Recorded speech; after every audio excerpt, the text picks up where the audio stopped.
کتاب اصلاح الاخلاق مقدمہ۔ محمد اختر عرض کرتا ہے کہ حق تعالیٰ کا ارشاد ہے کہ جس نے اپنے نفس کی اصلاح کر لی وہ کامیاب ہو گیا، اور جس نے غفلت اور سستی کے باعث نفس کو برائیوں سے پاک نہ کیا وہ نامراد رہا۔ حضرت حکیم الامت تھانوی رحمۃ اللہ علیہ تزکیہ نفس کو فرض عین فرمایا کرتے تھے، اور فرماتے تھے کہ تزکیہ فعل معتدی ہے، جس سے معلوم ہوا کہ یہ ایسا فعل نہیں جو صرف اپنے فاعل پر تمام ہو جیسا کہ فعل لازم کا خاصہ ہے، بلکہ ایک مزکی اور مربی کی ضرورت ہے جو تزکیہ اور تربیت کریں۔ بس اپنی اصلاح کوئی انسان خود نہیں کر سکتا، کسی مصلح کی اشد ضرورت ہے، اور چونکہ فرض کا مقدمہ فرض ہوتا ہے اس لیے مصلح تلاش کرنا اور اس کی صحبت حاصل کرنا بھی فرض ہوا۔ لیکن انسان کو جب تک اپنے نفس کی اخلاق حمیدہ اور اخلاق رذیلہ کا علم نہیں ہوتا، اس کی اچائی برائی کی پہچان بھی نہیں ہوتی، بلکہ برائی کو اچائی اور اچائی کو برائی سمجھتے ہیں۔ اس طرح بعض لوگ بزرگوں کے پاس بھی جاتے ہیں، مگر برے اخلاق اور دل کی بیماریوں کا علم نہ ہونے سے برسوں گزر جاتے ہیں، انہیں اپنی اصلاح کی فکر اور تدبیر سے غفلت رہتی ہے۔ اس لیے ہمارے ایک مخلص دوست مولانا محمد زبیر صاحب نے احکر سے فرمائش کی کہ ایک ایسا مختصر رسالہ اچھے اخلاق اور برے اخلاق پر مشتمل مرتب کر دیا جائے جس کو احباب میں تقسیم کرنا بھی آسان ہو۔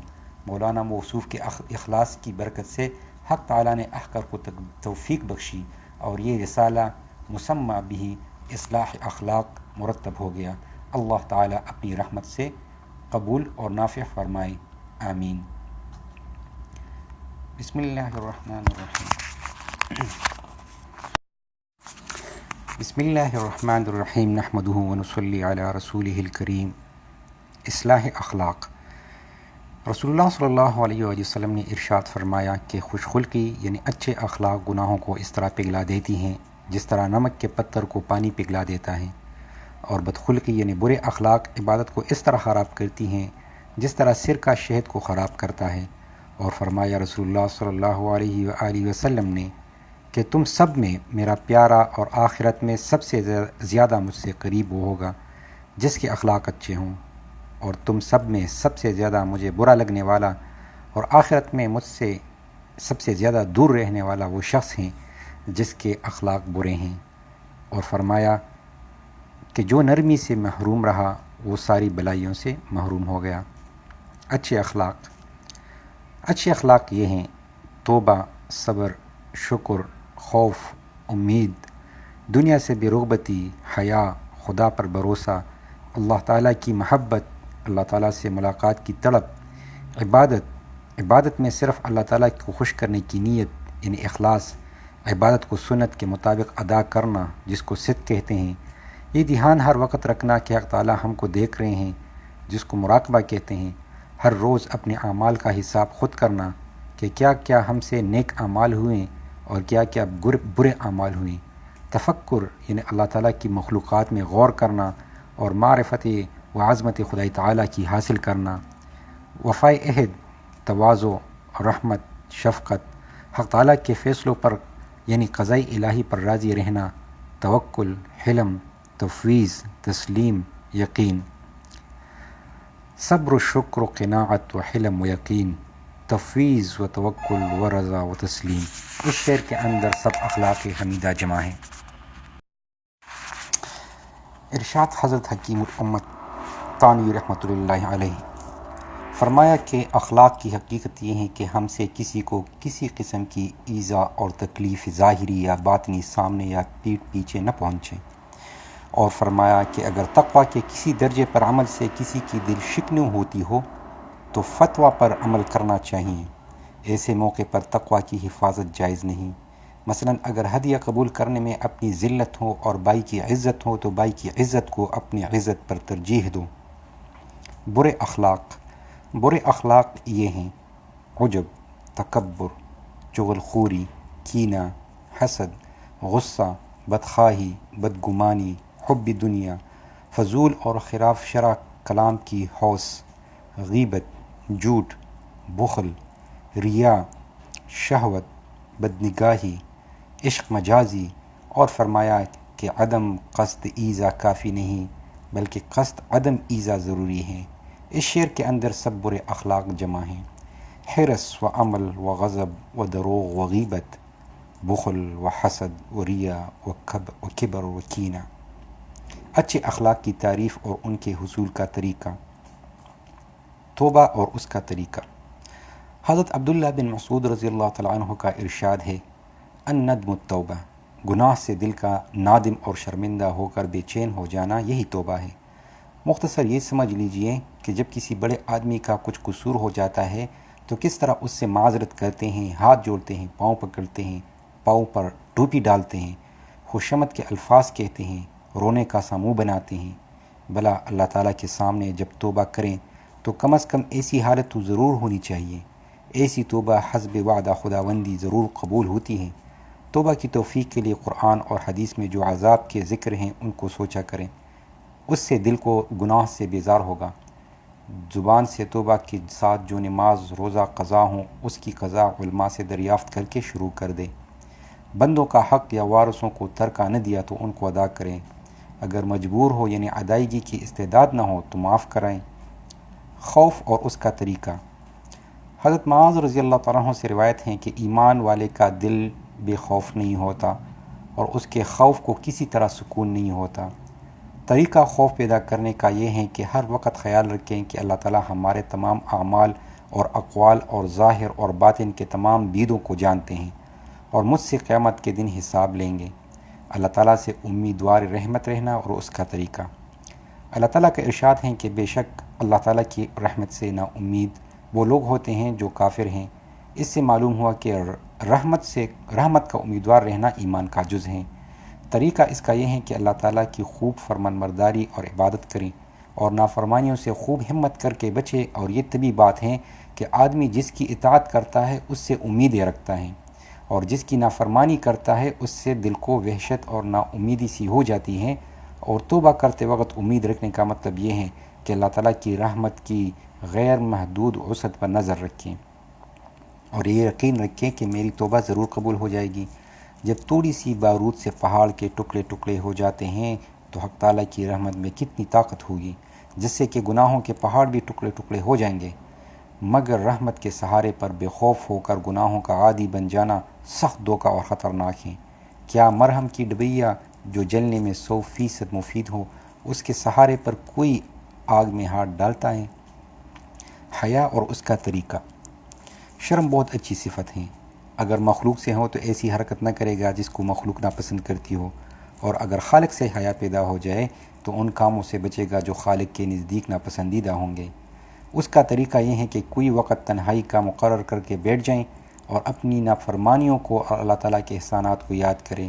چند روز میں حیا قلب میں آنے لگے گی اور اللہ تعالیٰ کی نافرمانی سے شرم محسوس ہوگی۔ تصدق اپنے خدا کے جاؤں یہ پیار آتا ہے مجھ کو انشاء۔ تصدق اپنے خدا کے جاؤں یہ پیار آتا ہے مجھ کو انشاء، ادھر سے ایسے گناہ پہ ہم ادھر سے وہ دم بدم عنایت۔ جب یہ شرم غالب ہوگی ہرگز نافرمانی نہیں ہو سکتی۔ شکر اور اس کا طریقہ۔ شکر کی 2 قسمیں ہیں، نمبر 1 خالق کا شکر کرنا، نمبر 2 جس مخلوق کے واسطے سے نعمت عطا ہو اس کا شکر ادا کرنا۔ فرمایا رسول خدا صلی اللہ علیہ وآلہ وسلم نے کہ جس نے آدمیوں کی ناشکری کی اس نے اللہ تعالیٰ کو شکر ادا نہ کیا۔ اس سے معلوم ہوا کہ ماں باپ، استاد، شیخ اور تمام احسان کرنے والوں کا شکر گزار ہونا اور ان کا ادب کرنا حق تعالیٰ کی شکر گزاری کا جز ہے۔ حدیث شریف میں ہے کہ جس شخص سے کوئی چیز ملی تو اگر ہدیہ کے بدلے میں ہدیہ دینے کی وسعت نہ ہو تو عوض دیں، اور اگر میسر نہ ہو تو دینے والے کی تعریف کریں۔ اس طرح اس کا شکر ادا ہو جائے گا، اور اس کی پوشیدہ رکھا تو اس نے ناشکری کی۔ شکر کی حقیقت نعمت کی قدر کرنی ہے، اور جب نعمت کی قدر کرے گا تو نعمت دینے والے کی بھی قدر کرے گا۔ اس طرح خالق اور مخلوق دونوں کا شکر ادا کرے گا۔ اور شکر زبانی سے زیادہ اہم عملی شکر ہے، یعنی اپنے اوپر احسان کرنے والے مالک حقیقی کی نافرمانی نہ کرے گا اور فرمان برداری کی پوری کوشش کرے گا۔ اس طرح ماں باپ اور استاد اور پیر کے حقوق بجا لائے گا۔ شکر نعمت سے نعمت میں ترقی کا وعدہ قرآن پاک میں ہے، مگر شکر کی تکمیل اعمال صالحہ اور گناہوں سے حفاظت پر منحصر ہے، اور توبہ اور استغفار سے تلافی بھی اس میں شامل ہے۔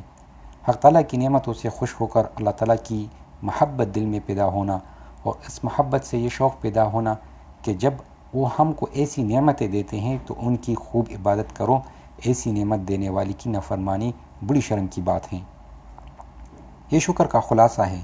طریقہ اس کا یہ ہے کہ اللہ تعالیٰ کی نعمتوں کو خوب سوچا کریں اور یاد کیا کریں، ہر روز اس کے لیے چند منٹ مقرر کر لیں تاکہ ناغہ نہ ہو۔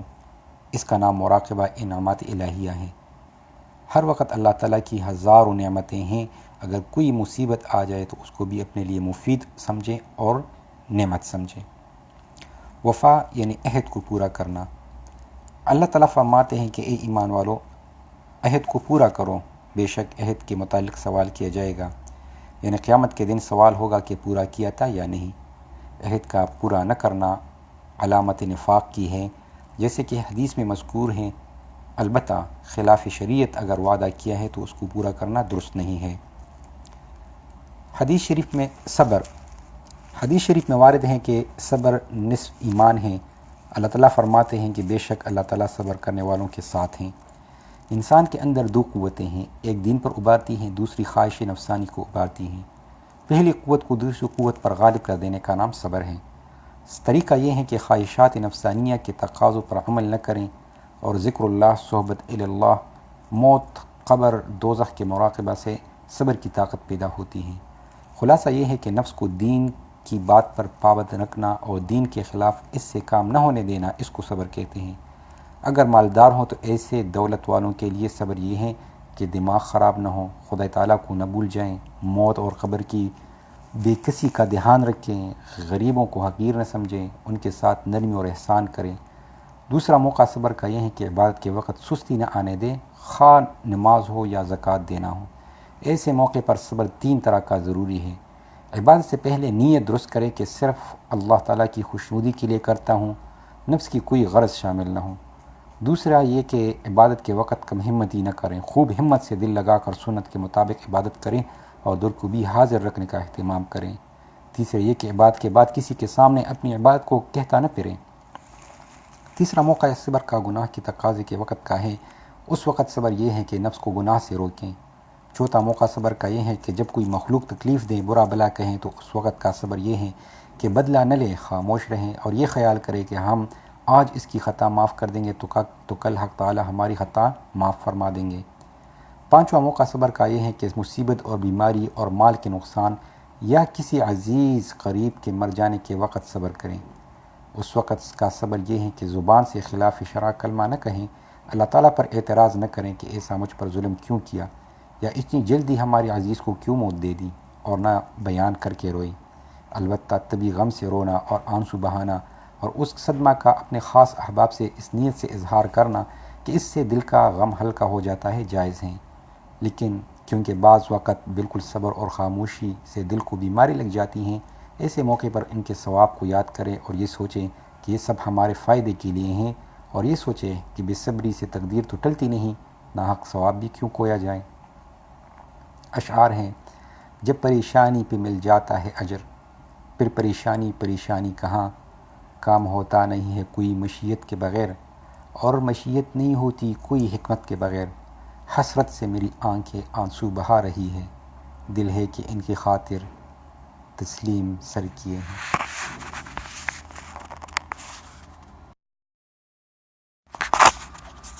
اخلاص یعنی سچی نیت کرنا۔ دین کا جو کام کریں اس میں رضاء الہی کی نیت کریں، دنیا کا کوئی مطلب نہ ہو، نہ دکھلاوا ہو کہ لوگ بزرگ سمجھیں وغیرہ۔ اس طرح مثلا پیٹ میں درد ہوا اور بھوک نہ ہو تو روزہ رکھ لیا کہ معدہ صحیح ہو اور ہلکا ہو جائے۔ اس طرح گرمی لگ رہی ہے، اس نیت سے تازہ وضو کیا کہ ٹھنڈک حاصل ہو، یا کسی سائل کو اس نیت سے دیا کہ یہ بلا ٹل جائے۔ یہ سب باتیں سچی نیت کے خلاف ہیں۔ جب کوئی عبادت کریں تو دل کو ہر اس غرض سے خوب صاف کر لے جو رضائے حق کے علاوہ ہو۔ رسول اللہ صلی اللہ علیہ وآلہ وسلم نے ارشاد فرمایا کہ جو شخص لوگوں کو دکھلانے کے لیے عمل کرتا ہے، قیامت کے دن اللہ تعالیٰ اس کے عیب دکھلائیں گے، اور ارشاد فرمایا کہ تھوڑا سا دکھلاوا اور ریا بھی ایک طرح کا شرک ہے۔ ریا کے خوف سے اچھے عمل کو ترک کرنا بھی ریا ہے۔ شیطان اکثر ریا کے خوف سے اچھے اعمال کرنے سے روکتا ہے اور وسوسہ ڈالتا ہے کہ یہ نیک کام کرو گے تو دکھاوا ہو جائے گا۔ تو معلوم ہونا چاہیے کہ ریا کے خوف سے نیک عمل کو ترک کرنا خود ریا ہے۔ یعنی جس طرح مخلوق کے لیے کوئی کام کرنا ریا ہے، اس طرح مخلوق کے جان لینے یا دیکھ لینے کے خوف سے نیک عمل کو ترک کرنا بھی ریا ہے۔ بس شیطان کو یہ جواب دے کہ جب ہمارا ارادہ مخلوق کو دکھانے کا نہیں تو پھر ریا یعنی دکھاوا کیسے ہوگا؟ ہم تو ریا کو برا سمجھتے ہیں اور فوراً اعمال صالحہ میں لگ جائیں۔ خواہ کوئی دوست یا رشتہ دار سامنے ہو، وسوسہ کا کچھ خیال نہ کریں۔ ریا کے خیال اور وسوسے سے ریا نہیں ہوتا جب تک دکھانے کا ارادہ نہ ہو۔ اس طرح جب آپ وسوسوں اور خیالات کی پرواہ نہ کرتے ہوئے اچھے اعمال کریں گے تو شیطان عاجز ہو کر خود دفع ہو جائے گا۔ حضرت حاجی امداد اللہ مہاجر مکی رحمۃ اللہ علیہ فرماتے ہیں کہ ریا ہمیشہ ریا نہیں رہتی۔ کوئی اول ریا سے کام کرتا ہے، پھر ریا سے عادت ہو جاتی ہے، پھر عادت عبادت اور اخلاص سے تبدیل ہو جاتی ہے۔ حضرت خواجہ صاحب مجذوب رحمۃ اللہ علیہ اس منظمون کو شعر میں بنا دیا ہے۔ وہ ریا جس پر تے زاہد تا نظن، پہلے عادت پھر عبادت ہو گئی۔ خلاصہ یہ کہ جو ریا بلا ارادہ ہو اس کی پرواہ نہ کریں اور اس کی وجہ سے عمل کو ترک نہ کریں۔ مراقبہ یعنی دل سے اللہ تعالیٰ کا دھیان رکھنا۔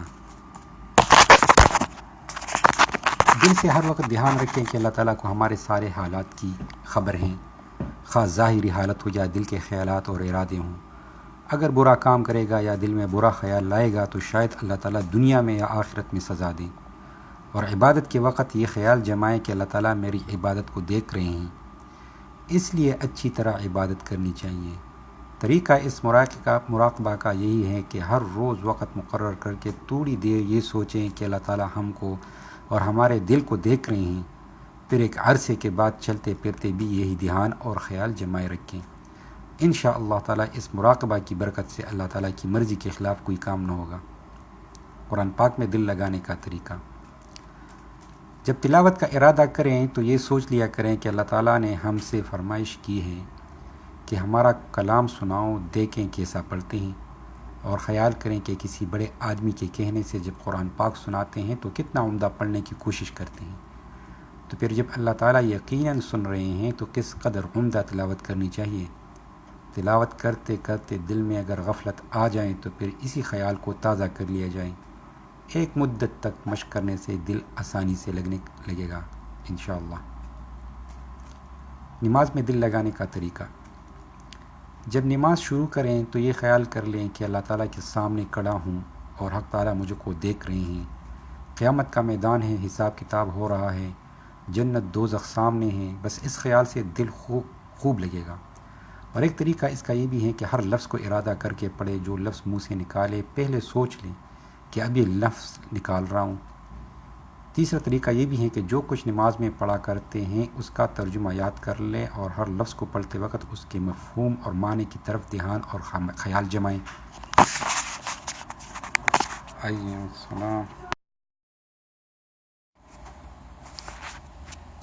اس طرح بندے کو یہ معلوم کر کے کہ میں اپنے مالک اور رب سے کیا عرض کر رہا ہوں خوب لطف آتا ہے، اور جب سجدہ کریں تو یہ تصور کریں کہ ہمارا سر حق تعالیٰ کے قدموں پر ہیں، جیسا کہ حدیث شریف میں ہے کہ جب مومن سجدہ کرتا ہے تو اس کا سر رحمان کے قدموں پر ہوتا ہے۔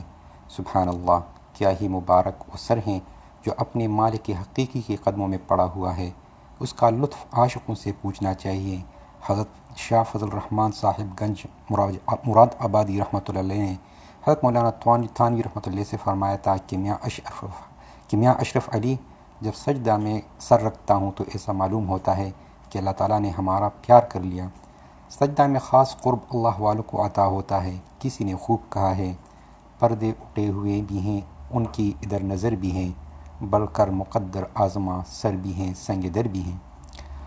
اور ایک طریقہ نماز میں دل لگانے کا یہ ہے کہ ہر رکن میں یہ سوچیں کہ اب مجھے اسی رکن میں رہنا ہے۔ مثلا قیام میں سوچے کہ اب مجھے قیام ہی میں رہنا ہے، رکوع میں سوچے کہ اب رکوع ہی میں رہنا ہے، سجدے میں سوچے کہ اب مجھے سجدے ہی میں رہنا ہے۔ اللہ تعالیٰ کی محبت حاصل کرنے کا طریقہ: اللہ تعالیٰ کی محبت حاصل کرنے کا بہت ہی آسان طریقہ یہ ہے کہ جب ایک آدمی کسی آدمی کے پاس ہر روز تھوڑی دیر کے لیے حاضری دیتا ہے تو کچھ دن بعد دونوں میں محبت پیدا ہوتی ہے، اور ایک مدت تک ہر روز کی ملاقات کا یہ نتیجہ ہوتا ہے کہ اگر کبھی ناغہ ہو جائے تو دونوں ایک دوسرے کے لیے بے چین ہو جاتے ہیں اور ایک دوسرے کا انتظار کرتے ہیں۔ اس مشاہدہ پر دلائل کی بھی ضرورت نہیں۔ اس طرح ہر روز اللہ تعالیٰ سے تھوڑی دیر کی ملاقات کرنا شروع کر دیں، اور اللہ تعالیٰ سے ملاقات کا طریقہ یہ ہے کہ تسبیح لے کر تھوڑی دیر باوضو قبلہ روح تنہائی میں اللہ تعالیٰ کا ذکر کر لیا کریں۔ ذکر میں کلمہ شریف، درود شریف، تلاوت قرآن پاک، اللہ اللہ سب شامل ہیں۔ یہی ذکر کرنا اللہ تعالیٰ کی ملاقات ہیں۔ وارد ہے انا جلیسو من ذکرنی، یہ حدیث قدسی ہے۔ اللہ تعالیٰ فرماتے ہیں کہ میں اپنے ذاکر بندے کا ہم نشین ہوتا ہوں، یعنی اسی کے پاس ہوتا ہوں۔ پس ملاقات کی کیسی آسان صورت بندوں کے پاس ہیں کہ جب چاہے اپنے رب سے ملاقات کر لیں۔ ذکر شروع کیا اور ملاقات ہوئی، چلتے پھرتے اگر یہ نعرہ لگاتے رہیں یا آہستہ پڑھتے رہیں، یا حلیمو، یا کریمو، یا واسع المغفرہ، تو اللہ تعالیٰ کے ان تینوں ناموں کی برکتوں اور ان کی خوبیوں کا ظہور اس بندے پر ہوگا۔ جب یا حلیمو کہا تو گویا صفت حلم کو طلب کیا، اور حلم قدرت رکھنے کے باوجود انتقام نہ لینے کو کہتے ہیں، تو وہ قادر مطلق بھی قدرت رکھتے ہوئے اس گنہگار بندے سے انتقام نہ فرمائیں گے۔ پھر جب یا کریمو کہا تو گویا صفت کرم کو پکارا، بس اللہ تعالیٰ نے اپنے کرم سے انتقام نہ لینے کے ساتھ انعام بھی عطا فرمائیں گے۔ پھر جب یا واسع المغفرہ کہا تو اپنی غیر محدود اور وسیع قدرتی مغفرت سے اس گنہگار بندے کے محدود گناہوں کو معاف فرما دیں گے۔ اگر چلتے پھرتے اور لیٹتے بیٹھتے ان کلمات کی ورد کی عادت ڈالی تو بہت ہی انعامات قرب سے مالا مال ہونے کی توقع ہے، اور اس کی برکت سے یہ شخص بھی حلیم اور کریم اور دوسروں کی خطائیں معاف کرنے والا بن جائے گا۔ لہٰذا غصہ سے مغلوب ہو جانے اور انتقام کے جذبات سے بے قابو ہونے، نیز بخیل اور لوگوں کی خطاؤں کو نہ معاف کرنے والے روحانی مریضوں کے لیے ان کلمات کا کثرت سے ورد کیمیا اور اکسیر ہے۔ ایک بدخلق انسان ان کلمات کو اخلاص اور اصلاح کی نیت سے پڑھنے سے انشاء اللہ تعالیٰ خوش خلق بن جائے گا۔ دوسرا طریقہ اللہ تعالیٰ کی محبت کا یہ ہے کہ اللہ تعالیٰ کی نعمتوں کو سوچا کریں کہ آسمان، یہ زمین، دریا، پہاڑ، درخت، جانور، پرندے، یعنی تمام کائنات کو حق تعالیٰ نے ہماری پرورش کے لیے پیدا فرمایا اور ہم کو اپنی عبادت کے لیے پیدا فرمایا، اور ہر نعمت کو یاد کر کے شکر ادا کریں۔ یہ عقلی بات ہے کہ محسن سے طبی محبت پیدا ہو جاتی ہے۔ تیسرا طریقہ یہ، جو دونوں طریقوں کی روح ہے اور نہایت ہی اکثیر ہے، وہ یہ ہے کہ کبھی کبھی حق تعالیٰ کے عاشقوں کے پاس حاضری دیا کریں اور عقیدت و محبت سے ان کی باتیں سنا کریں۔ حدیث شریف میں وارد ہے کہ اللہ والوں کے دل تقویٰ کی کانیں ہیں، بس جس طرح سونا سونے کی کان سے، چاندی چاندی کی کان سے، نمک کو نمک کی کان سے حاصل کرتے ہیں، تقویٰ اور اللہ کی محبت کے خزانے کو اللہ والوں کی صحبتوں سے حاصل کرنا چاہیے۔ اور جس طرح نمک کی کان میں ایک گدہ گر کر مر گیا تو وہ بھی نمک بن گیا، اس طرح ان کی صحبت میں اگر اپنی رائے فنا کر کے اپنی جاہ و مرتبہ کو مٹا کر کچھ دن رہ لیجئے تو انشاءاللہ تعالیٰ آپ بھی ولی اللہ بن جائیں گے۔ مولانا رومی رحمۃ اللہ علیہ نے فرمایا کہ اگر تم پتھر ہو تو نا امید نہ ہو، اہل دل کے پاس جانے سے موتی بن جاؤ گے۔ یہ تینوں باتیں اللہ تعالیٰ کی محبت پیدا کرنے کی حضرت حکیم الامت تھانوی کی ارشاد فرمائی ہوئی ہیں، جن کو احکر نے تشریح کے ساتھ تحریر کیا ہے۔ اللہ تعالیٰ احکر کو بھی اور ناظرین کرام کو بھی اپنی محبت کی دولت سے نوازش فرمائے، آمین۔ اللہ تعالیٰ کی محبت کس بندے کے ساتھ ہے؟ سید الاولیاء حضرت سید احمد رفاعی رحمۃ اللہ علیہ ارشاد فرماتے ہیں کہ اللہ تعالیٰ جس بندے سے محبت فرماتے ہیں، نمبر 1 اس کے عیوب کو اس کو دکھا دیتے ہیں جو خود اس کے اندر ہوتے ہیں، 2 اور اس کے دل میں تمام مخلوق کی محبت اور شفقت پیدا کر دیتے ہیں، 3 اس کے ہاتھ کو سخاوت کا عادی کر دیتے ہیں، 4 اسے مہمان نوازی کا خاص شوق عطا فرماتے ہیں، اور یہ وہ عبادت ہیں جو حضور صلی اللہ علیہ وسلم قبل نبوت بھی کیا کرتے تھے، 5 اس کے نفس میں بلند ہمتی اور چشم پوشی پیدا کرتے ہیں، اور اپنے عیوب پر نظر کرنے کی توفیق اس قدر دیتے ہیں کہ اپنے کو سب سے کم دیکھنے لگتا ہے اور کسی قابل اپنے آپ کو نہیں سمجھتا، 6 اس ذلت و مسکنت اور عاجزی کی راہ سے وہ اللہ تعالیٰ کا مقرب ہو جاتا ہے، کیونکہ اس کے خزانے میں بڑائی کی کمی نہیں ہے، لیکن عاجزی اس کے خزانے میں نہیں ہے، کیونکہ یہ صفت بندہ کی ہے، خدا اس سے پاک ہیں، بس بندہ کی اس صفت کو حق تعالیٰ محبوب سمجھتے ہیں۔ 7 مخلوق میں بڑا بننے اور افضل بننے کی خواہش اس کے قلب سے نکال دیتے ہیں۔ 8 اللہ تعالیٰ کے ساتھ ادب سے پیش آتا ہے، جس کی صورت یہ ہوتی ہے کہ یہ مخلوق الہی کا ادب کرتا ہے، کیونکہ حق تعالیٰ کی مخلوق دربار خداوندی کے دہلیزیں ہیں اور دروازے ہیں۔ اگر تم کو مخلوق الہی کے ادب کی حقیقت معلوم ہو گئی تو اللہ تعالیٰ کے یا مقبول ہو جانے کے دروازے بھی تمہارے واسطے کھلے رہیں گے، اور اگر تم مخلوق کے ساتھ جگڑتے رہو گے تو مخلوق میں پھنس کر اللہ تعالیٰ کے قرب سے محروم رہو گے۔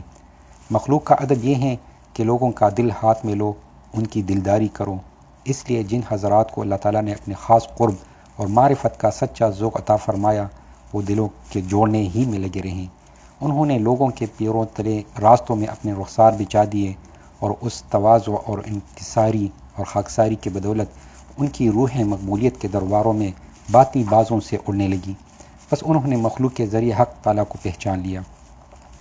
حدیث قدسی میں ہے کہ میں ان کے پاس ہوں جن کے دل میری عظمت و کبریائی اور جلال سے ٹوٹے ہوئے ہیں، اور میری وجہ سے انکساری و خاکساری اختیار کرتے ہیں۔ یہ حدیث صاف بتا رہی ہیں کہ مخلوق کے سامنے تواضع اور خاکساری اختیار کرو، مگر اس کا منشا دنیا کی کوئی غرض نہ ہو بلکہ صرف اللہ کے لیے ہو۔ مگر اس درجہ اپنا نفس کا مٹانا آسان نہیں، ورنہ آج ہر شخص دنیا میں ولی اللہ ہو جاتا۔ یہ نعمت تو کسی بزرگ اللہ کے عاشق کی صحبت سے ہی ملتی ہے، مگر مفت نہیں، مجاہدات جھیلنے پڑتے ہیں۔ شعر ہے: میں یہ ملی نہیں ہے یوں قلب و جگر ہوئے ہیں خوں، کیوں میں کسی کو مفت دوں، میں میری مفت کی نہیں۔ اگر یہ نعمت مفت مل جاتی تو قدر بھی نہ ہوتی۔ مولانا رومی فرماتے ہیں کہ صبر جس قدر دشوار ہوتا ہے، منزل پر پہنچ کر اسی قدر راحت اور لذت محسوس ہوتی ہے۔ بڑوں کا ادب۔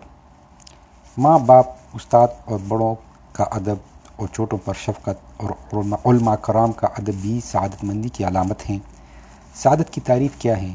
سعادت توفیق خیر کا نام ہے جو حق تعالیٰ کی طرف سے عطا ہوتی ہے۔ بزرگوں کا مقولہ ہے: با ادب با نصیب، بے ادب بے نصیب۔ جو اپنے بڑوں کے ساتھ بدتمیزی اور بے ادبی کرتا ہے تو یہ در حقیقت اپنے چھوٹوں کو اپنے ساتھ بدتمیزی اور بے ادبی کے عذاب کو دعوت دے رہا ہے۔ حضور صلی اللہ علیہ وسلم نے ارشاد فرمایا کہ لوگوں کی عورتوں سے عفیف رہو، تمہاری عورتیں عفیف رہیں گی، اور تم اپنے باپ دادا کا ادب کرو، تمہاری اولاد تمہاری ادب کرے گی، اور اگر تم سے کوئی اپنی خطا کی معافی مانگے تو معاف کر دو، اور جو معاف نہ کرے گا وہ ہمارے حوض کوثر سے میدان حشر میں محروم رہے گا۔ بالخصوص ماں باپ کو تو اف کہنا بھی حرام ہے۔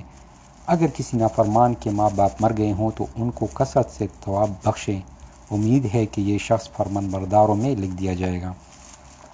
چھوٹوں پر شفقت۔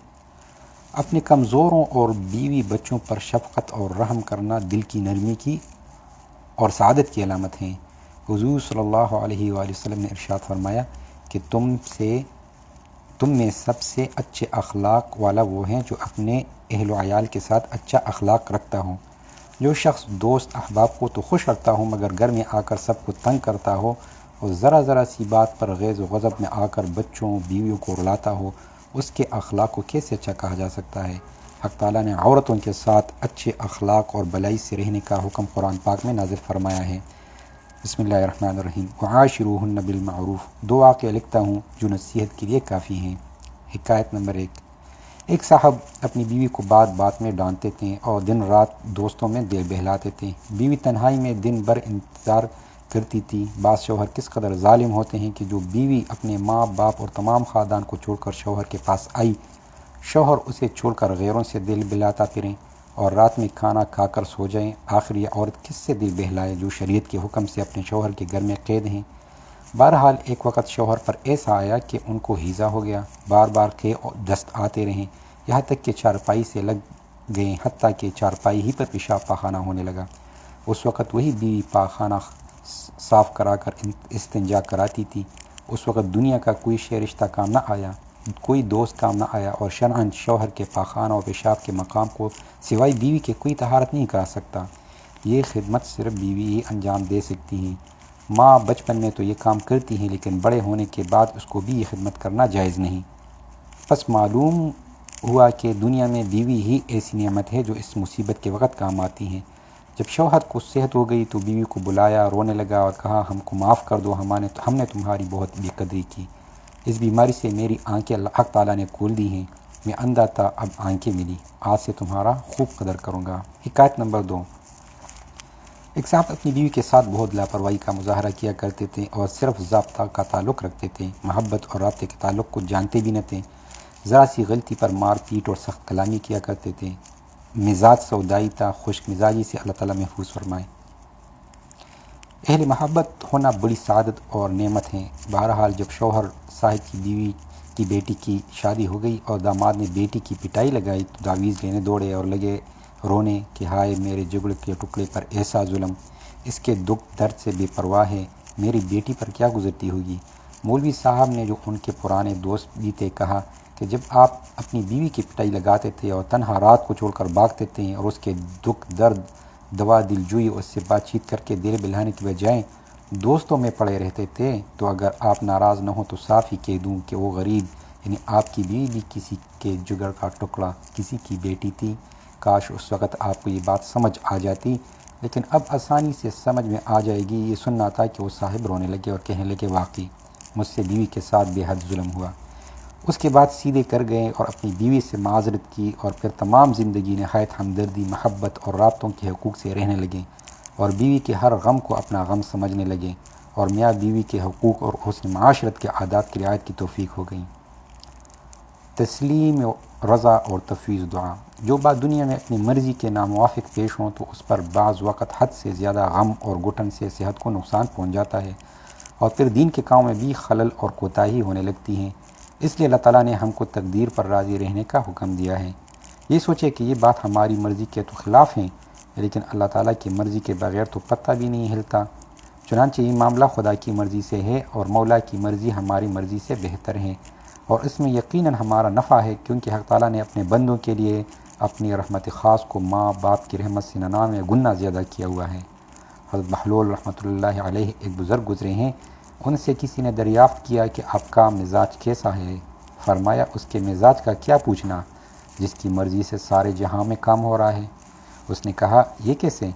فرمایا کہ دنیا میں ہر کام حق تعالیٰ کی مرضی سے ہوتا ہے اور میں نے اپنی مرضی کو حق تعالیٰ کی مرضی میں فنا کر دیا ہے، بس جو ہمارے مولا کی مرضی ہے وہی ہماری بھی مرضی ہے، اس لیے ہر کام ہماری مرضی سے ہو رہا ہے اور اس وجہ سے میں ہر حال میں خوش رہتا ہوں۔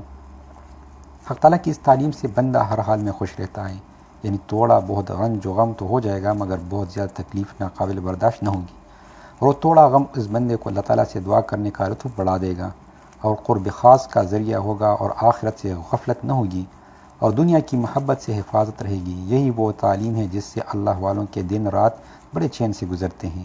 دنیا دار تو معمولی پریشانی میں بھی بدحواس اور گھٹنے لگتا ہے، اور اللہ والے غم کے پہاڑوں کو بھی مچھر کے پر کی طرح تسلیم اور رضا کی منجنیق میں رکھ کر اڑا دیتے ہیں۔ رضا بالقضاء کی حقیقت یہ ہے کہ اللہ تعالیٰ سے خیر مانگتے رہنا اور راضی رہنا اس کے حکم پر جو جاری کر دیا گیا ہے۔ آدمی کی بدبختی یہ ہے کہ خیر مانگنا بند کر دے اور اللہ تعالیٰ کے حکم سے ناخوش ہو جائیں۔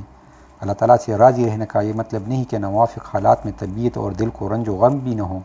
پوڑے والے مریض جب آپریشن کراتا ہے تو تکلیف کے باوجود ڈاکٹر سے خوش رہتا ہے۔ حضرت یعقوب علیہ السلام کا اپنے بیٹے حضرت یوسف علیہ السلام کے غم میں روتے روتے کیا حال ہوا تھا، لیکن دل سے اللہ تعالیٰ کے حکم پر راضی تھے اور اپنا غم اللہ تعالیٰ ہی سے عرض کیا کرتے تھے۔ حضرت خواجہ صاحب اسی لذت تسلیم کو بیان فرماتے ہیں، سوگ میں یہ کس کی شرکت ہو گئی، بزم ماتم بزم عشرت ہو گئی، مگر یہ نعمت یعنی اللہ حق تعالیٰ کی مرضی پر راضی رہنا جب ہی نصیب ہوتی ہے جب اللہ تعالیٰ سے محبت ہو اور آخرت پر یقین ہو، اور یہ یقین و محبت اللہ تعالیٰ کے ذکر و عبادت اور اللہ تعالیٰ کے مقبول بندوں کی صحبت ہی سے حال لگتی ہیں۔ حضور صلی اللہ علیہ وسلم کے صاحبزادے کا جب انتقال ہوا تو فرمایا اے بیٹے ابراہیم، بے شک آنکھیں آنسو بہاتی ہیں اور دل غمگین ہیں، مگر زبان سے ہم وہی بات کہیں گے جس سے ہمارا مالک راضی ہو، اور بے شک ہم تمہاری جدائی سے غمگین ہیں۔ ایک صحابی نے جب تعجب سے عرض کیا کہ آپ بھی روتے ہیں تو فرمایا اے ابن عوف، یہ تو رحمت ہے، یعنی یہ رونا رحمت کے سبب سے ہیں۔ حضرت نانوتوی رحمۃ اللہ علیہ کا انتقال ہوا تو حضرت گنگوہی کو بڑا غم ہوا، فرمایا کہ اگر ایک دولت نہ ہوتی تو اس غم سے چارپائی سے لگ جاتا۔ لوگوں نے دریافت کیا وہ کیا ہے؟ فرمایا وہ تعلق مع اللہ کی دولت ہیں، اللہ تعالی ہم سب کو عطا فرمائے، آمین۔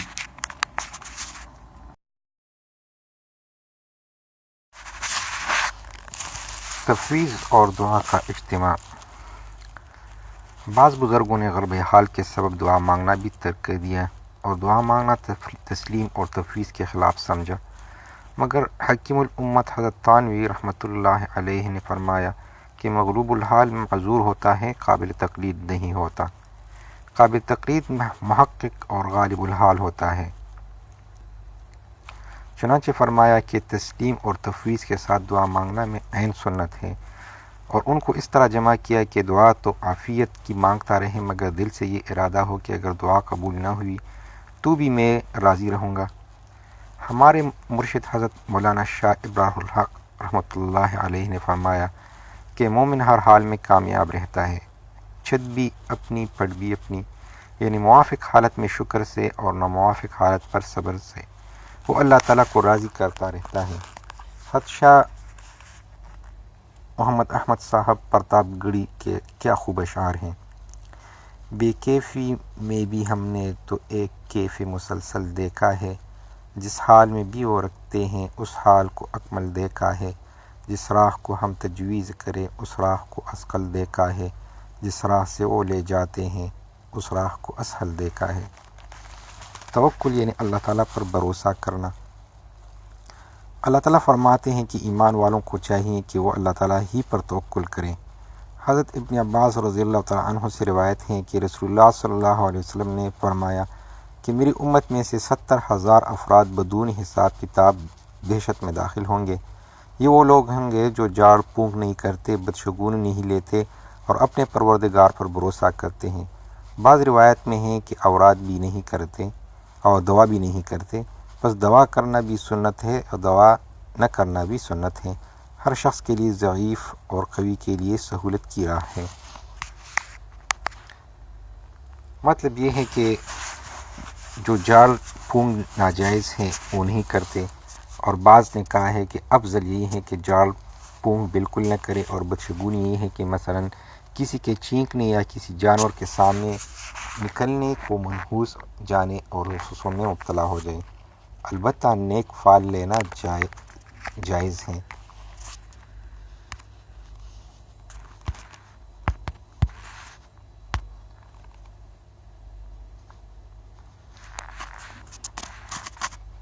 توکل کے بارے میں غلط فہمی۔ آج کل توکل کے معنی لوگوں نے مشہور کر رکھے ہیں کہ سب تدابیر اور اسباب چھوڑ کر بیٹھ جائے۔ یہ مفہوم بالکل غلط ہے۔ شریعت نے جس توکل کی تعلیم دی ہے وہ یہ ہے کہ تدابیر اور اسباب جائز طریقے پر اختیار کریں، پھر بھروسہ اللہ تعالیٰ پر کریں۔ تدابیر اور اسباب بھیک کے پیالے ہیں، دیتا تو خدا ہی ہے، یعنی اسباب میں کامیابی حق تعالیٰ کے فضل پر موقوف ہے۔ جو لوگ توکل کے معنی ترک تدبیر سمجھتے ہیں، کیا وہ کھانے کے لیے منہ نہیں کھولتے اور پھر کیا کھانا چبا کر نگلتے نہیں ہیں؟ یہ بھی تو غذا معدے تک پہنچنے کی تدابیر ہیں۔ معلوم ہوا کہ توکل کا مفہوم ہی نہیں۔ اس طرح روزی میں تاخیر سے طبعی تشویش بھی توکل کے لیے مضر نہیں۔ حق تعالیٰ کے وعدہ رزق پر اعتماد کے باوجود چونکہ وقت اور مقدار متعین نہیں، اس لیے کب اور کتنی روزی ملے گی اس میں اگر طبی پریشانی ہو تو یہ طبی بات ہے، بلکہ اس سے یہ نفع ہوتا ہے کہ دعا کی خوب توفیق ہو جاتی ہے اور حق تعالیٰ پر عقلاً اعتماد اور بھروسہ بھی ہوتا ہے۔ برے اخلاق اور ان کا علاج۔ اپنے کو بڑے سمجھنے کی بیماری کا علاج۔ یہ بیماری بہت ہی خطرناک ہے۔ شیطان کو اسی بیماری نے مردود کیا تھا، اس لیے اپنے اوپر تجربہ کیا ہوا نسخہ وہ انسانوں پر بہت اطمینان سے استعمال کرتا ہے اور گمراہ کرنے میں 100% مفید پاتا ہے۔ یہ بیماری بیٹوں کو باپ سے، شاگرد کو استاد سے، مرید کو پیر سے اور بندہ کو اللہ تعالیٰ سے لڑنے پر ابھارتی ہے۔ دنیا میں سب سے پہلا مردود بارگاہ یعنی شیطان اسی بیماری سے تباہ ہوا۔ اس لیے بزرگان دین اپنے احباب اور خدام کو اس بیماری سے بچانے کی بہت زیادہ احتیاط کی تدبیریں کرتے ہیں۔ اس بیماری کے سبب آدمی اپنے کو علم یا عبادات یا دینداری یا دولت یا عزت یا عقل یا کسی اور بات میں دوسروں سے افضل اور بڑا سمجھتا ہے اور دوسروں کو کمتر اور حقیر سمجھتا ہے۔ ایسے آدمی سے لوگ دنیا میں بھی نفرت کرتے ہیں، خواہ منہ کے سامنے خوف یا لالچ سے تعریف ہی کرتے ہوں۔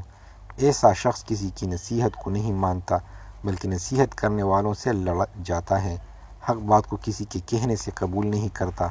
تکبر کی حقیقت حدیث شریف میں یہی وارد ہے کہ لوگوں کو حقیر سمجھیں، حق بات کو نہ قبول کریں۔ حدیث کے معنی یہ ہیں: غمط الناس و بطر الحق، یہ دو علامات جس کے اندر ہوں اس کو اپنی بیماری کا فوراً علاج کرنا چاہیے، ورنہ تمام نیکیاں خاک میں مل جانے کا خطرہ ہے۔ حدیث شریف میں وارد ہیں کہ جس کے دل میں رائی کے برابر بھی تکبر ہوگا اس کو جنت کی خوشبو تک نہ ملے گی۔ جنت میں داخلہ تو بہت دور کی بات ہے، اور فرمایا رسول اللہ صلی اللہ علیہ وسلم نے کہ جو شخص اللہ تعالیٰ کے لیے تواضع اور خاکساری اور عاجزی سے رہتا ہے، اللہ تعالیٰ اسے لوگوں میں بلندی اور عزت بخشتا ہے، اگرچہ وہ اپنے آپ کو دل میں کم تر سمجھتا ہے، اور جو تکبر اور بڑائی سے رہتا ہے اللہ تعالیٰ اس کو ذلیل کر دیتا ہے، یہاں تک کہ متکبر شخص لوگوں میں کتے اور سور سے بھی زیادہ ذلیل ہو جاتا ہے، اگرچہ اپنے دل میں یہ اپنے آپ کو بہت بڑا آدمی سمجھتا ہو۔ اس روایت کو حضرت حکیم الامت تھانوی رحمۃ اللہ علیہ نے اپنی کتاب خطبات الاحکام میں نقل فرمایا، اور کسی کو حقیر نہ سمجھے، صرف اپنے کو اچھا سمجھتا ہے، اپنے کمالات اور اچھے حالات کو عطائے خداوندی سمجھنے کی بجائے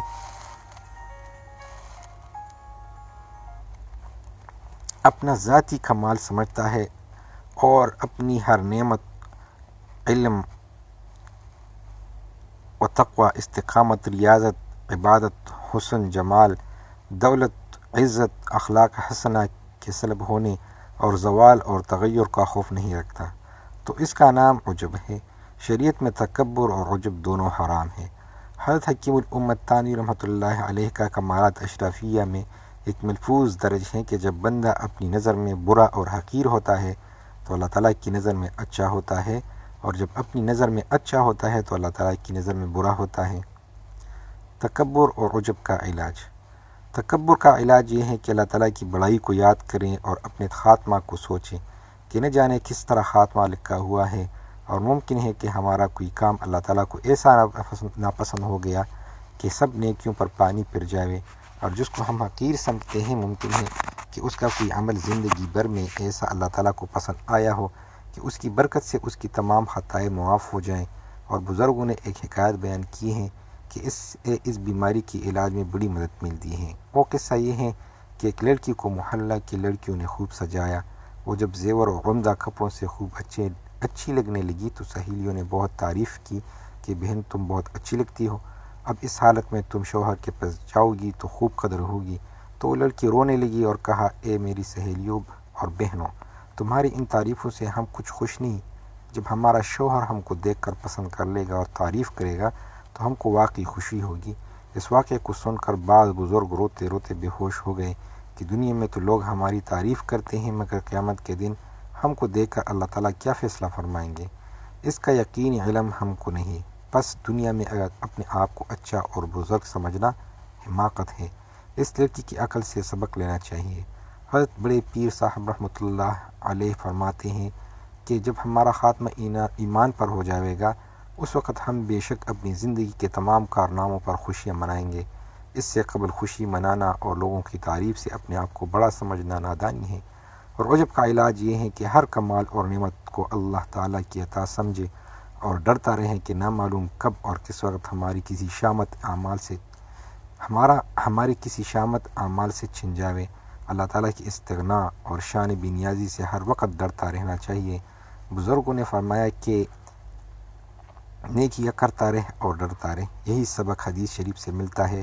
حضرت عائشہ رضی اللہ عنہا نے جب اس آیت کا مطلب دریافت کیا کہ وجلت قلوبہم کا کیا مطلب ہے، کیا یہ وہ لوگ ہیں جو شراب پیتے ہیں اور چوری کرتے ہیں؟ آپ نے فرمایا کہ نہیں اے صدیق کی بیٹی، بلکہ یہ وہ لوگ ہیں جو روزے رکھتے ہیں، نماز پڑھتے ہیں اور صدقہ دیتے ہیں، اور اس کے باوجود خدا سے ڈرتے ہیں کہ ان کے ان اعمال کو شاید قبول نہ کیا جائے۔ یہی وہ لوگ ہیں جو نیک کاموں میں جلدی کرتے ہیں۔ اس حدیث سے معلوم ہوا کہ نیک اعمال کر کے دماغ خراب نہ ہونا چاہیے، بلکہ ڈرتا بھی رہے اور دعا بھی کرتا رہے کہ ہمارا یہ عمل قبول ہو جائے، اور قبول نہ ہونے کا خوف بھی رہے اور امید قبولیت بھی رہے، ایسا خوف بھی نہ ہو کہ عدم قبولیت کے خوف سے عمل ہی چھوڑ بیٹھے۔ اس لیے حق تعالیٰ نے آخر میں یہی فرما دیا کہ یہی وہ لوگ ہیں جو نیک کاموں میں جلدی کرتے ہیں۔ عام لوگ تو صرف گناہ سے مغفرت مانگتے ہیں، مگر خاص بندے اپنی نیکیوں کے بعد بھی استغفار کرتے ہیں کہ اللہ تعالیٰ کی کبریائی اور شان عظمت کا حق ہم سے کہاں ادا ہو سکتا ہے۔ چنانچہ رسول اللہ صلی اللہ علیہ وسلم فرض نماز کے بعد 3 بار استغفار فرمایا کرتے تھے، جس کی حکمت بزرگوں نے یہی فرمائی کہ اللہ تعالیٰ کی عظمت کا حق کسی سے ادا نہیں ہو سکتا، اس لیے عارفین اپنے نیک اعمال کے بعد استغفار کرتے ہیں۔ تنبیہ: حضور صلی اللہ علیہ وسلم سے ایک شخص نے عرض کیا کہ آدمی کا جی چاہتا ہے کہ اس کا کپڑا اچھا ہو، اس کا جوتا اچھا ہو، یعنی کیا یہ سب کچھ تکبر ہے؟ آپ صلی اللہ علیہ وسلم نے فرمایا کہ اللہ تعالیٰ جمیل ہیں اور وہ جمال کو پسند فرماتے ہیں۔ تکبر تو یہ ہے کہ حق کو قبول نہ کریں اور لوگوں کو حقیر سمجھیں۔ اس حدیث سے معلوم ہوا کہ بعض اللہ والے جو اچھا لباس پہنتے ہیں ان کے متعلق دل برا نہ کریں کہ یہ تکبر والے ہیں۔ بزرگی پہاڑ کے دامن میں رہنے، چونٹی بنانے، سوکھی روٹی کھانے اور موٹا کپڑے پہننے کا نام نہیں۔ ہاں، اگر ایسے شخص کے دل میں دنیا ہے تو یہ بھی دنیا دار ہے، اگر دل میں دنیا نہ ہو تو بادشاہت کے ساتھ بھی حق تعالیٰ کے بندے ولی ہوئے ہیں۔ اگر مال و جاہ، ست و زرع و تجارت، چو دل با خدا ایست خلوت نشینی۔ یہ شعر مسکات شریف مظاہر حق میں درج ہے، جس کا ترجمہ یہ ہے کہ اگر مال اور عزت اور کیتی اور تجارت کے ساتھ بھی دل اللہ کے ساتھ ہر وقت لگا ہو تو یہ شخص خلوت نشین اور اللہ والا ہے، اور اگر پہاڑ کے دامن اور جنگل میں بیٹھ کر انتظار کر رہا ہے کہ کوئی شکار آوے اور نذرانہ حلوے مجھے پیش کرے تو یہ مکار اور پکا دنیا دار ہے۔ خلاصہ یہ کہ فقیری اور اللہ تعالیٰ کی دوستی اچھا کھانے اور اچھے لباس میں اور اچھے مکان میں بھی کسی بزرگ کی صحبت سے نصیب ہو سکتی ہے، بشرط یہ کہ اتباع سنت اور تقوی کامل کا اہتمام ہو۔ عجب پر اشکال اور جواب۔ اس مقام پر ایک اشکال یہ ہوتا ہے کہ اللہ تعالیٰ کسی کو کوئی کمال عطا فرمائے، پھر اس کمال کو کمال نہ سمجھنا ناشکری تو نہ ہوگا؟ جواب یہ ہے کہ اس کو صفت کمال تو سمجھے، لیکن اپنا ذاتی کمال نہ سمجھے، عطا خداوندی سمجھ کر شکر گزار ہو اور بجائے فخر کے ڈرتا رہے کہ ہماری شامت اعمال سے یہ چھن نہ جاوے۔ سالکین کی تباہی۔ سالکین کو شیطان اس طرح جلد تباہ کر دیتا ہے کہ شیخ اور مربی پر اعتراض دل میں ڈال دیتا ہے۔ تکبر کا حضرت حکیم الامت تانوی رحمۃ اللہ علیہ کا ارشاد فرمودہ علاج: ایک، یہ سوچے جو کمالات ہمارے اندر ہیں یہ میرا پیدا کیا ہوا نہیں ہے، اللہ تعالیٰ کی عطا ہے۔ 2، یہ عطا بھی کسی استحقاق اور ہماری قابلیت سے نہیں بلکہ محض اللہ کی مہربانی اور عطا سے ہوئی ہے۔ 3، پھر اس نعمت کا باقی رہنا بھی ہمارے اختیار میں نہیں، اللہ تعالیٰ جب چاہے چھین لے۔ 4، جس کو ہم حقیر سمجھ رہے ہیں گو اس میں یہ کمال اس وقت نہیں، مگر اللہ تعالیٰ قدرت رکھتے ہیں کہ اس کمال کو مجھ سے چھین کر اس کو دے دیں، یا بغیر مجھ سے چھینے ہوئے اس کو مجھ سے اس کمال میں زیادہ بلند کر دیں اور اتنا زیادہ بلند مرتبہ اس کو دیں کہ میں اس کا محتاج ہو جاؤں۔ 5، اگر آئندہ اس کو کمال نہ بھی حاصل ہو تو ممکن ہے کہ اس وقت کوئی اس کے اندر ایسا کمال ہو جو مجھ سے مخفی ہو اور سب ہی سے مخفی ہو اور حق تعالیٰ کو معلوم ہو، جس کی وجہ سے یہ حق تعالیٰ کے نزدیک مجھ سے زیادہ محبوب اور مقبول ہے۔ 6، اگر کسی کمال کا احتمال بھی ذہن میں نہ آوے تو یہی سوچے کہ ممکن ہے یہ مجھ سے زیادہ اللہ تعالیٰ کا مقبول ہو اور علم الہی میں میری مقبولیت اس سے کمتر یا بالکل ہی نہیں۔ قیامت کے دن یہاں کتنے پیدل وہاں کے سوار اور یہاں کے کتنے سوار وہاں کے پیدل ہوں گے، تو مجھ کو کیا حق ہے کہ اپنا انجام معلوم ہوئے بغیر میں اس کو حقیر سمجھوں۔ 7، اور جس کی حقارت ذہن میں آوے اس پر احسان اور مہربانی کرے اور اس کے لیے خوب دعا کیا کرے، اس طرح سے اس سے محبت ہو جائے گی، اور جب محبت ہو جائے گی تو محبت کا طبی خاصہ یہ ہے کہ جس سے محبت ہوتی ہے اس کی تحقیر دل میں نہیں ہوتی۔ اس مقصد کے لیے کبھی کبھی ایسے آدمی کا مزاج بھی پوچھا کریں اور بات چیت کر لیا کریں، اس طرح دونوں جانب سے تعلق ہوگا اور تحقیر کا مادہ معدوم ہو جائے گا۔ فرق درمیان ریا و عجب و تکبر۔ ریا ہمیشہ عبادت اور دینی امور میں ہوتی ہے، اور عجب اور تکبر دنیا اور دین کے دونوں امور میں ہوتے ہیں۔ پھر تکبر میں آدمی دوسرے کو حقیر سمجھتا ہے، اور عجب میں وہ اپنے آپ کو اچھا سمجھتا ہے، گو دوسرے کو حقیر نہ سمجھے۔ بس تکبر کے ساتھ عجب لازم ہے اور عجب کے ساتھ تکبر لازم نہیں۔ تنبیہ: البتہ اگر کوئی ایسا شخص ہو جس سے شرعاً بغض رکھنا واجب ہو تو اس سے ملنا جلنا اور محبت تو نہ کریں، لیکن اپنے انجام کے خوف سے اس کو حقیر بھی نہ سمجھے کہ ممکن ہے کہ آئندہ یہ مرنے سے پہلے توبہ کر کے آخرت بھی لے جاوے۔ حضرت رومی رحمۃ اللہ فرماتے ہیں کسی کافر کو بھی ذلت و حقارت سے مت دیکھو، کیونکہ ہو سکتا ہے کہ مرنے سے پہلے مسلمان ہو کر دنیا سے جاوے، البتہ اس سے قلب میں بغض رکھیں گے۔ نفرت اور بغض کے ساتھ دل میں حقارت کا نہ ہونا دونوں باتیں جمع ہو سکتی ہیں۔ جیسے کوئی حسین شہزادہ چہرے پر سیاہی لگا کر چہرہ کالا کرے تو اس کے چہرے کے سیاہی سے تو نفرت ہوگی، مگر شہزادے کو حقیر نہ سمجھیں گے، کیونکہ ممکن ہے کہ اپنا چہرہ صابن سے دھو کر صاف ستھرا چاند جیسا کر لیں۔ سبحان اللہ۔ حضرت حکیم الامت تھانوی رحمۃ اللہ علیہ نے کیسے مشکل مسائل کو مثالوں میں حل فرما دیا، اور خلاصہ اس کا یہ فرمایا کہ بھائی معاصی سے نفرت ہو مگر عاصی سے نفرت نہ ہو۔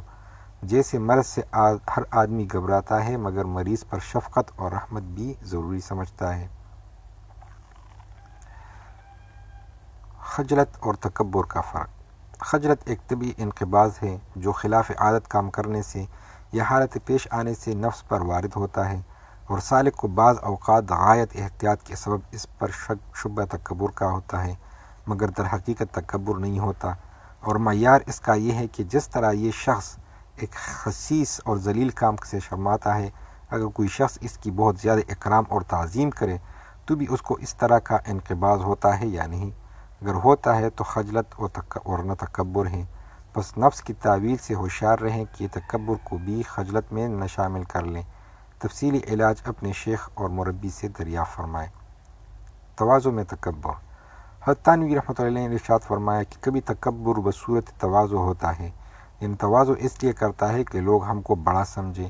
اس کی علامت یہ ہے کہ تواضع کے بعد اگر لوگ اس کی عزت اور تعظیم نہ کرے تو برا مانتا ہے، اور اصلی اللہ والے اپنے کو تعظیم کا مستحق نہیں سمجھتے۔ حسد کی بیماری اور اس کا علاج۔ کسی شخص کی اچھی حالت یا کوئی نعمت ناگوار معلوم ہونا اور دل میں یہ آرزو کرنا کہ یہ نعمت اس سے زائل ہو جاوے، یہ بھی خطرناک بیماری ہے۔ اس بیماری سے آدمی کا سکون چھن جاتا ہے اور دل جلتا رہتا ہے، اور حدیث شریف میں ہے کہ حاسد کی نیکیوں کو اس طرح کہا جاتا ہے جس طرح آگ لکڑی کو کہا جاتی ہے۔ حضرت مولانا شاہ محمد احمد صاحب رحمۃ اللہ علیہ نے حسد پر 2 شعر کیا خوب بیان فرمائے ہیں۔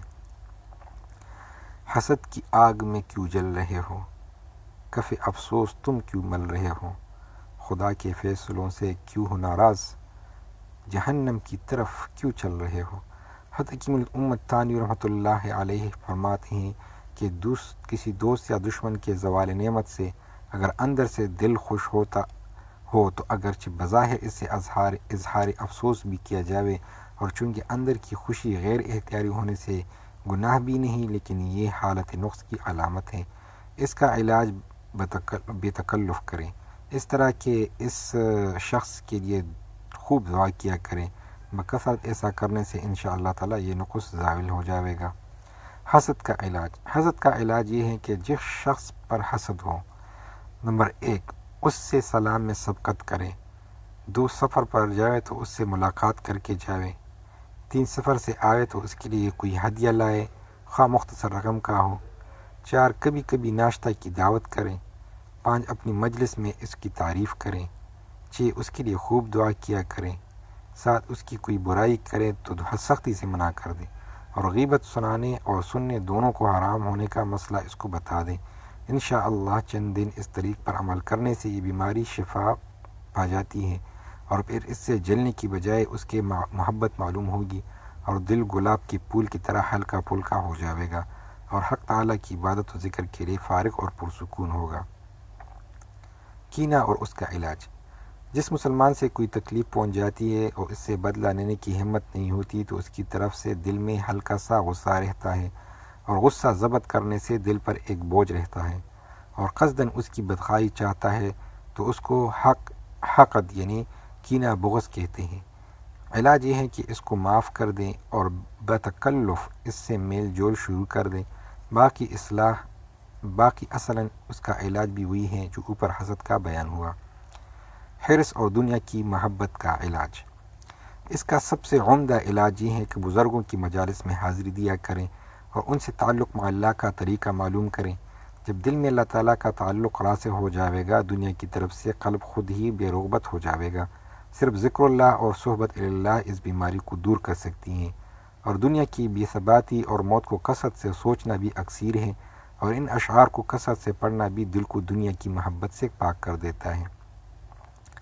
دبا کے قبر میں سب چل دیے دعا نہ سلام، ذرا سی دیر میں کیا ہو گیا زمانے کو۔ کئی بار ہم نے یہ دیکھا کہ جن کا معطر کفن تھا مشین بدن تھا، جو قبر کہن ان کی اکڑی تو دیکھا، نہ عضو بدن تھا نہ تار کفن تھا۔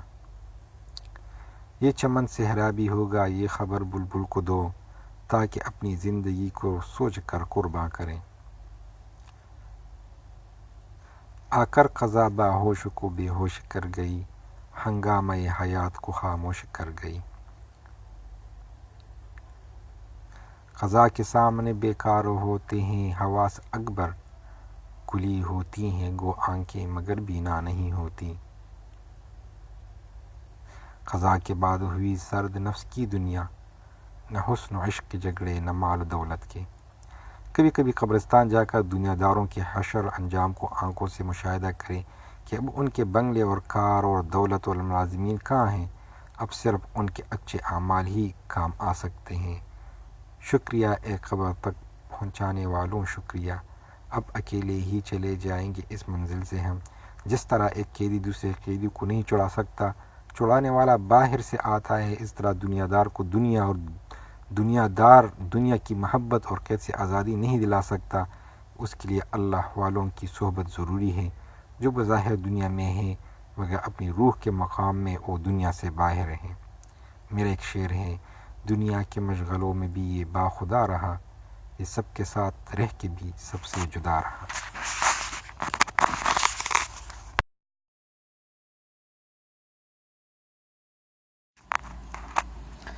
بیجا غصہ اور اس کا علاج۔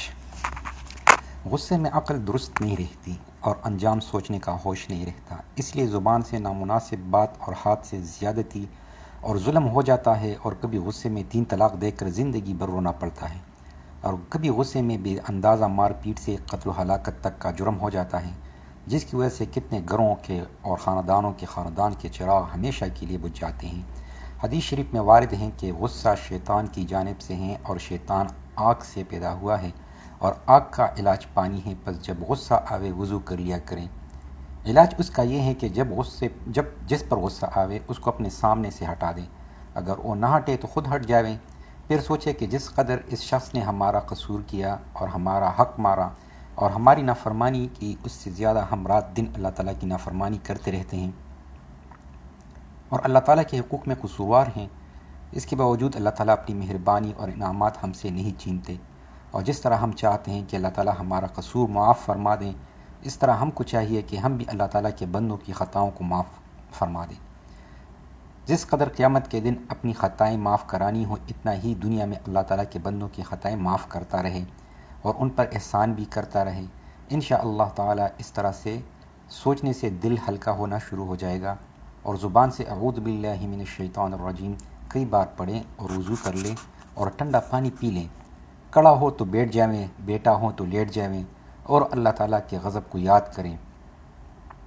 جب غصہ ہلکا ہو جائے اور عقل درست ہو جاویں تو جو مناسب سزا ہو تجویز کریں، جسے اپنے بچوں کی اصلاح کے لیے غصہ کرنا ہے، تو جب غصہ جاتا رہے تو خوب سوچ سمجھ کر شریعت سے جتنی اجازت ہو اتنی سزا دیں۔ اس طرح بار بار کرنے سے غصے کی اصلاح ہو جائے گی۔ غصہ نہ روکنے کا ایک عبرتناک واقعہ۔ غصے کا روکنا تو نفس پر بوجھ معلوم ہوگا، مگر اس کا انجام ہمیشہ اچھا ہوتا ہے، اور دشمن بھی دوست بن جاتا ہے، اور غصہ کرنے سے دوست بھی دشمن بن جاتے ہیں، اور انسان آہستہ اس بد اخلاقی سے بے یار و مددگار ہو جاتا ہے، حتیٰ کہ ایک صاحب جو بہت بدمزاج اور غصہ سے پڑوسیوں کو تنگ کیا کرتا تھا، جب ان کی بیوی کا انتقال ہوا تو جنازہ اٹھانے کے لیے مزدوروں کو اجرت پر لانا پڑا۔ رسول اللہ صلی اللہ علیہ وآلہ وسلم نے فرمایا کہ پہلوان وہ نہیں جو کشتی میں گرا دے، بلکہ بڑا پہلوان وہ ہے جو غصہ کے وقت اپنے نفس پر قابو رکھے۔ اللہ تعالیٰ نے غصہ پینے والوں اور لوگوں کی خطاؤں کو معاف کرنے والوں اور ان پر احسان کرنے والوں کی تعریف فرمائی ہے۔ اور اپنے نقصان مالی کے بارے میں یوں سوچئے کہ جو ہوتا ہے اللہ تعالیٰ کے حکم سے ہوتا ہے اور صبر پر اجر ملتا ہے۔ انا للہ و انا الیہ راجعون پڑھنے سے ایسے مواقع پر اس سے بہتر نعمت عطا ہو جانے کا وعدہ ہے، اور یوں سوچے کہ انتقام لینے سے اجر و ثواب بھی ہاتھ سے جاوے گا اور ہم کو کیا نفع ملے گا، اور غصہ میں انتقام لیتے وقت اس پر ظلم ہو گیا تو اللہ تعالیٰ کی پکڑ اور سزا کا عذاب الگ بھگتنا پڑے گا۔ حکایت: ایک بزرگ حضرت بایزید بستامی رحمۃ اللہ علیہ جا رہے تھے کہ کسی دشمن نے ان کے سر پر راکھ کا ٹوکرا پھینک دیا۔ حضرت نے فرمایا الحمدللہ۔ مریدوں نے کہا حضرت یہ الحمدللہ کا کیا موقع ہے؟ فرمایا جو سرکشی کے سبب آگ برسنے کے قابل تھا اس پر راکھ برسی تو شکر کیوں نہ ادا کروں۔ حکایت نمبر 2: حضرت رومی رحمۃ اللہ علیہ کے سامنے دو آدمی لڑ رہے تھے۔ ایک نے کہا ایک گالی دے گا تو میں 10 گالی دوں گا۔ آپ نے فرمایا مجھے 1000 گالیاں دے دو، مجھ سے ایک گالی بھی نہ سنو گے۔ دونوں نے آپ کے قدم کو بوسہ دیا اور صلح کر لی۔ حکایت نمبر 3: حضرت شیخ الحدیث مولانا زکریا رحمۃ اللہ علیہ نے ایک خادم کو ڈانٹا، اس نے معافی مانگ لی۔ فرمایا تو ہمیشہ اس طرح ستاتا رہتا ہے، آخر کب تیرا یہ معاملہ بھگتتا رہوں گا۔ حضرت مولانا الیاس رحمۃ اللہ علیہ قریب بیٹھے تھے، کان میں فرمایا کہ مولانا جتنا اپنا اللہ تعالیٰ سے بھگتوانا ہے اتنا یہاں ان کے بندوں کی بھگت لو، یعنی وہاں اپنی خطائیں جس قدر معاف کرانی ہیں یہاں اتنی لوگوں کی۔ غصہ کے علاج کا بہترین مؤثر مراقبہ: جب غصہ بہت تیز غالب ہو فوراً سوچیں اگر ہم اس وقت اس پر غصہ روک لیں گے اور معاف کر دیں گے تو قیامت کے دن اللہ تعالیٰ بھی ہمارے اوپر سے اپنا عذاب روک لیں گے۔ یہ بشارت حضرت انس رضی اللہ تعالیٰ عنہ کی روایت حدیث سے ثابت ہیں۔ بدنگاہی، سینے کی خیانت اور حسن پرستی: برے اخلاق میں یہ بیماری بھی نہایت خطرناک ہے۔ اس کا خطرہ شروع میں محسوس نہیں ہوتا۔ شروع میں تو آدمی سمجھتا ہے کہ حسینوں سے دل بہلا رہا ہوں، نہ اس سے کچھ لے رہا ہوں نہ اپنا کچھ دے رہا ہوں، لیکن یہ خیال محض دھوکہ ہے، کیونکہ بدنگاہی اور دل کے گندے خیالات سے صرف دل ہی نہیں بہلتا، منی بھی پگھل جاتی ہیں، صحت خراب ہونے لگتی ہے اور عبادت کی حلاوت سلب ہو جاتی ہے، اسے ذکر اور عبادت میں لطف نہیں آتا، اور بعض واقعات تو ایسے خطرناک ہیں کہ خدا ہی بچائے۔ نگاہ کی خرابی سے کسی حسین کی محبت دل میں اس طرح اتر گئی کہ جب توبہ کے لیے کہا گیا تو اس نے کہا کہ میں سب گناہ سے توبہ کرتا ہوں مگر اپنے محبوب کے عشق سے توبہ نہیں کروں گا، اور جب کلمہ پڑھایا گیا تو کہا کہ مجھے اس محبوب کی خوشی خدا کی رضا سے زیادہ تر محبوب اور عزیز تر ہے، معاذ اللہ، اور اس طرح کفر پر خاتمہ ہو گیا۔ سالکین کو شیطان انہیں دو بیماریوں میں مبتلا کرنے کی پوری کوشش کرتا ہے، ایک عورت کے جال میں، دوسرے خوبصورت لڑکے کے عشق میں۔ تنبیہ: بعض وقت شیطان نگاہوں پر ایسا مسمریز کرتا ہے کہ معمولی صورت بھی بہت زیادہ حسین معلوم ہوتی ہے، اور اس کی ہر نظر میں سینکڑوں تیر اور صدہاب کمان پوشیدہ ہوتے ہیں۔ مولانا رومی رحمۃ اللہ علیہ نے اس حالت کا نام تمویہ رکھا ہے۔ یہ بہت ہی خطرناک حالت ہے۔ حضرت حکیم الامت تھانوی رحمۃ اللہ علیہ نے اس مقام کی تشریح کرتے وقت تحریر فرمایا کہ اے اللہ اس حالت سے اشرف علی کی حفاظت فرما، اور تحریر فرمایا کہ جب اس حالت سے نجات حق تعالیٰ اپنی رحمت سے عطا فرما دیتے ہیں تو اس حالت کا نام تنبیہ ہے۔ حیرت ہے کہ بعض نادان لوگ ان باتوں کو گناہ نہیں سمجھتے، ہاتھ میں تسبیح بھی ہیں اور عورتوں اور لڑکوں کو بری نظر سے گورتے رہتے ہیں، حالانکہ شریعت میں یہ دونوں افعال حرام اور گناہ کبیرہ ہیں، اور ان پر اصرار اور دوام سے عمل کرنے والا فاسق اور فاجر ہیں۔ ایسے شخص کو قرب خداوندی کی ہوا بھی نہیں لگ سکتی۔ حسن پرستی اور بدنگاہی صحت جسمانی اور حسن روحانی دونوں گنوں کو تباہ کر دیتی ہیں اور دنیا اور آخرت میں ذلیل کر دیتی ہیں۔ اگر کسی کو زمانۂ تعلیم میں یہ بیماری لگ جائے تو دل اور دماغ اور قوت حافظہ کو کمزور کر کے علم سے دل کو اچاٹ کر دیتی ہیں، اور علم دین کے طالب علم کو تقویٰ اور علم کی برکتوں سے محروم کر کے ہمیشہ کے لیے کمالات اور ترقیات علمیہ اور عملیہ سے محروم کر دیتی ہیں۔ بس اس بیماری کا علاج بہت فکر، اہتمام اور ہمت سے کرنا چاہیے۔ اس زہر کو شہد نہ سمجھے اور ہلاکت کے اس سبب کو فرحت اور دل بہلانے کا ذریعہ ہرگز نہ سمجھے۔ جب اللہ تعالیٰ نے ہم کو غض بصر نگاہ کی حفاظت کا حکم دیا ہے تو اس فعل میں کوئی نفع اور بلا کیسی ہو سکتی ہیں؟ اللہ تعالیٰ سے بڑھ کر بندوں کا خیر خواہ کون ہو سکتا ہے؟ خلاصہ یہ ہے کہ بدنگاہی اور حسن پرستی نہایت خطرناک بیماری ہیں جو دنیا اور دین دونوں کو تباہ کر ڈالتی ہیں۔ اس مختصر رسالے میں تفصیل کی گنجائش نہیں۔ اگر ان کی تباہ کاریوں کی تفصیلات کا مطالعہ کرنا ہے تو آخر کی کتاب روح کی بیماریاں اور ان کا علاج دیکھیے۔ بدنگاہی اور حسن پرستی کا علاج۔ یہ بیماری ہر شخص میں اس کے مزاج طبع کے لحاظ سے کسی میں شدید اور کسی میں اشد ہوتی ہیں۔ بعض تو ہوش سنبھالتے ہی اس بیماری میں مبتلا ہو جاتے ہیں۔ بچوں کی اصلاح۔ لہٰذا والدین کو بچپن ہی سے اپنے اولاد کو اس بیماری سے بچانے کے اہتمام کرنا چاہیے، ورنہ بچپن خراب ہونے سے پھر علمی دولت سے محرومی لازم ہو جاتی ہے۔ کم عمری میں پوری نگرانی ہو اور سینما ٹی وی نیز غلیظ قسم کے لوگوں سے دور رکھتے ہوئے خدا کا خوف، دوزخ کا عذاب بتایا جائے اور کبھی کبھی بزرگوں کی مجالس میں بھی لے جایا جائے، اور اپنے کم عمر بچوں کو جہاں تک ممکن ہو اپنی نگرانی سے دور نہ کریں، اور کم عمری میں ان کو چھوڑ کر بدون سخت ضرورت بیرون ممالک کے سفر سے بھی احتیاط کرنے، ورنہ باپ کی دوری سے بچے بہت جلد آزاد ہو جاتے ہیں اور ماں کی تربیت سے بے قابو ہو کر آوارہ ہو جاتے ہیں۔ اور اللہ تعالیٰ سے بھی اولاد کے نیک ہونے کے خوب الحاظ سے دعائیں کرتے رہیں، اور یہ دعا ہر فرض نماز کے بعد پڑھ لیا کریں۔ ربنا هب لنا من ازواجنا وذریاتنا قرۃ اعین واجعلنا للمتقین اماما۔ اور بچوں کو مختلف جائز اور مباح کاموں میں مصروف رکھا جائے۔ مصروف زندگی شیطانی چکروں سے اکثر محفوظ رہتی ہیں۔ بالغین کی اصلاح۔ کچھ ذکر اللہ کا معمول بنا لیا جائے۔ کوئی بزرگ بستی میں ہوں ان سے مشورہ کر لیں، ورنہ درود شریف 300 مرتبہ، لا الہ الا اللہ 100 مرتبہ اور 100 مرتبہ اللہ اللہ کر لیا کریں۔ تلاوت قرآن پاک اور اشراق اور اوابین اور تہجد کا معمول بھی بنا لے۔ اگر آخری شب آنکھ نہ کھلے تو بعد نماز عشاء وتر سے قبل 2-4 رکعات نفل بھی بنیت تہجد پڑھ لیا کریں۔ ذکر و تلاوت اور نوافل کے اہتمام سے قلب میں نور پیدا ہوگا۔ نور حق نار شہوت کو ٹھنڈا کرتا ہے۔ مولانا رومی رحمۃ اللہ علیہ فرماتے ہیں کہ خواہشات نفس کی آگ اللہ تعالیٰ کا نور ہی ٹھنڈا کرتا ہے۔ تنبیہ۔ ایک ضروری تنبیہ یہ ہے کہ بعض لوگ گناہ کے تقاضے پر عمل کر کے اس تقاضے کو کمزور کرنا چاہتے ہیں اور سمجھتے ہیں کہ گناہ کر لینے سے یہ تقاضا اور خواہش کم ہو جائے گی۔ یہ سخت دھوکہ ہے۔ ہر گناہ سے گناہ کی خواہش اور تیز ہو جاتی ہے۔ صرف تھوڑی دیر کو کمی ہوتی ہے، پھر پہلے سے بھی زیادہ آگ بڑک اٹھتی ہے۔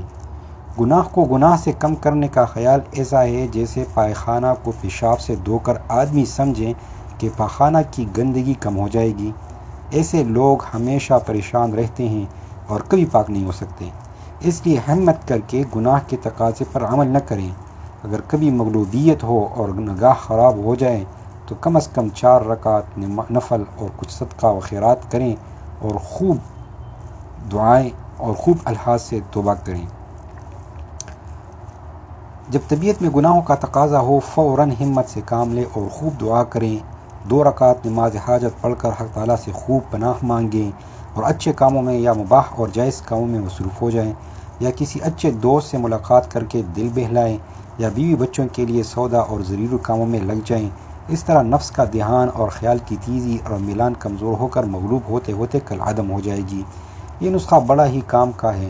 اس کو حضرت خواجہ صاحب رحمۃ اللہ علیہ نے نظم بھی کر دیا ہے اور سب حضرت حکیم الامت کے ارشادات ہیں۔ طبیعت کی رو زور پر ہیں تو رک، نہیں تو یہ سر سے گزر جائے گی۔ ذرا دیر کو تو ہٹا لے خیال، چڑھی ہے یہ ندی اتر جائے گی۔ اس مجاہدے سے گھبرانا نہ چاہیے۔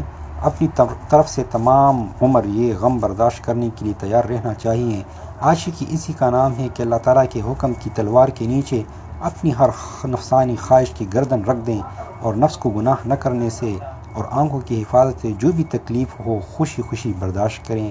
یہ جہاد اکبر کا شہید ہیں، اگرچہ زندہ ہیں مگر باطن میں اس کی شہادت کا بازار گرم ہے۔ تیرے حکم کی تیغ سے میں ہوں بسمل، شہادت نہیں میری ممنوع خنجر۔ ایک مرتبہ کافر کی تلوار سے شہید ہونا آسان ہے، مگر اس جہاد اکبر سے نفس کو تمام عمر اپنی بری خواہشات پر حکم الہی کی تلوار کھانی پڑتی ہیں۔ کمال عشق تو مر مر کے جینا ہے نہ مر جانا، ابھی اس راز سے واقف نہیں ہے ہائے پروانہ۔ اس بیماری کا مکمل علاج کسی اللہ والے کی نگرانی میں کرانا چاہیے، مرشد کامل جو متبع سنت، متقی اور کسی کامل کی طرف سے مجاز بیعت بھی ہو۔ ایسے مریضوں کو ان کی صحبت میں کچھ دن رہنا پڑنا چاہیے، یہاں تک کہ دل کو حق تعالیٰ کا خاص تعلق عطا ہو جائے، جس کو نسبت باطنی کہتے ہیں۔ تعلق مال نصیب ہو جانے سے سالک کو حفاظت نفس میں بڑی آسانی ہو جاتی ہے۔ جملہ معاصی سے احتیاط کے لیے حضرت حکیم الامت تھانوی رحمۃ اللہ علیہ نے 2 جملوں کا ایک نسخہ بیان فرمایا ہے۔ ایک، معصیت ہونے سے پہلے تو پوری ہمت سے نفس کو روکے۔ 2، اور اگر شامت نفس سے خطا ہو جائے تو سچے دل سے توبہ کریں۔ الحاح و زاری کے ساتھ دعا سے بارگاہ حق میں اپنی حفاظت کی درخواست کرتا رہیں اور سجدہ کی جگہ کو اپنے آنسو سے تر کرتا رہیں۔ اگر آنسو نہ نکلے تو رونے والوں کی شکلیں ہی بنا لیا کریں۔ دعا بڑی نعمت ہے اور حق تعالیٰ کے فضل اور رحمت کا ذریعہ ہے۔ اللہ تعالیٰ کے فضل ہی سے بندے گناہ سے محفوظ ہو سکتا ہے اور احکامات کو بجا لا سکتا ہے۔ حضرت رومی رحمۃ اللہ علیہ نے فرمایا کہ اے خدا، اگر گناہوں کے ہزاروں جال یعنی اسباب ہمارے قدموں کے سامنے ہوں، لیکن اگر آپ کا فضل ہماری مدد کے لیے ہمارے ساتھ ہیں تو ہم کو کچھ غم نہیں۔ اور فرمایا کہ اللہ تعالیٰ کے فضل اور کرم کے ساتھ نہ ہونے سے ہرن کا شکار کرنے والا خود جنگلی سور کے منہ میں شکار ہو جاتا ہے۔ اس لیے کبھی اپنے تقوی اور پرہیزگاری پر ناز نہ کریں، ہر وقت ڈرتا رہیں اور حق تعالیٰ سے حفاظت کے لیے فریاد و نالہ اور آہ و زاری کرتا رہیں۔ اپنے زور پر کچھ نظر نہ رکھیں، اپنی کامیابی کو زاری پر موقوف سمجھیں۔ اگر حق تعالیٰ اپنا لطف و کرم اور اپنی مدد ہٹا لے تو ہاتھی اور شیر جیسا مضبوط دیندار پھسل کر تباہ ہو جائے، اور اگر حق تعالیٰ اپنے فضل و کرم کو ہمارے ساتھ ہمارا نگہبان اور غمخوار بنا دے تو پھر مچھر جیسا کمزور سالک و دیندار بھی منزل قرب کے اعلیٰ مقام پر فائز اور گامزن ہو جائے، اور بڑے بڑے نفس و شیطان کے مکر تدبیر کے جانور اس کے ہمت کے شیر کے سامنے ایسے بھاگتے نظر آئیں گے جیسے کہ آپ نے کسی جنگل میں شیر کے سامنے ہرن اور چیتوں اور بارہ سنگوں جیسے بڑے بڑے سینگوں والے جانوروں کو بے تحاشا بھاگتے ہوئے دیکھا ہوگا۔ اس بیماری میں شیطان مایوسی کا حملہ بہت کرتا ہے، یعنی جب سالک ایک زمانہ ذکر و فکر اور صحبت اللہ کے باوجود بھی نفس کے اندر برے برے تقاضوں کو محسوس کرتا ہے تو سوچنے لگتا ہے کہ اس راہ میں ہمارا گزر نہیں، حالانکہ اس راہ میں ایسوں ہی کا گزر ہے۔ یہ ہجروں کا راستہ نہیں ہے، یہ مردوں کا ہی راستہ ہے۔ نافرمانوں کے تقاضوں کو روکنے ہی کا نام تقویٰ ہے۔ اگر یہ تقاضے نہ ہوں گے تو تقویٰ کا وجود کیسے ہوگا؟ لہذا تمام عمر مجاہدہ سے نہ گھبرانا چاہیے، لیکن یہ مجاہدہ آہستہ آہستہ آسان ہوتا جائے گا۔ لیکن اگر بدپریزی یعنی بد نگاہی سے یہ تقاضے شدید ہو کر پریشانی کا باعث ہوں تو یہ آپ ہی کا قصور ہے۔ راستہ مشکل نہیں تھا، آپ نے مشکل بنا لیا۔ بہرحال کسی حالت میں بھی ہمت نہ ہاریں۔ خواجہ صاحب نے فرمایا ہے، نہ چت کر سکے نفس کے پہلوا کو، تو یوں ہاتھ و پاؤں بھی ڈھیلے نہ ڈالے۔ ارے اس سے کشتی تو ہے عمر بھر کی، کبھی وہ دبا لے کبھی تو دبا لے۔ کبھی شیطان اس طرح بھی نا امید کرتا ہے کہ تجھ جیسے بار بار توبہ توڑنے والے کو کیا انعام و قرب الہی ملے گا، تجھ جیسے نالائقوں کو اس دربار عالی سے محرومی ہی رہے گی۔ یہ تو پاک بازوں کا راستہ ہے۔ جواب اس کا یہ ہے کہ بے شک توبہ توڑنا بہت بڑا گناہ ہے، لیکن ہمارے لیے کوئی اور بارگاہ، کوئی اور خدا بھی تو نہیں ہے جہاں ہم چلے جائیں۔ سوائے حق تعالیٰ کے ہمارا کوئی اور ٹھکانہ بھی تو نہیں ہے۔ اگر وہ صرف پاک بازوں کا رب ہے تو ہم گناہ گاروں کا کیا کوئی دوسرا رب ہے جس کو ہم پکاریں؟ ہم بھی انہی کے ہیں، معافی اور گریہ وزاری کر کے ہم ان کو راضی کریں گے۔ حضرت حکیم الامت تھانوی رحمۃ اللہ علیہ نے فرمایا کہ توبہ کرنے والے اگر کاملین میں نہ اٹھائے جائیں گے تو تائبین میں انشاءاللہ ضرور اٹھائے جائیں گے۔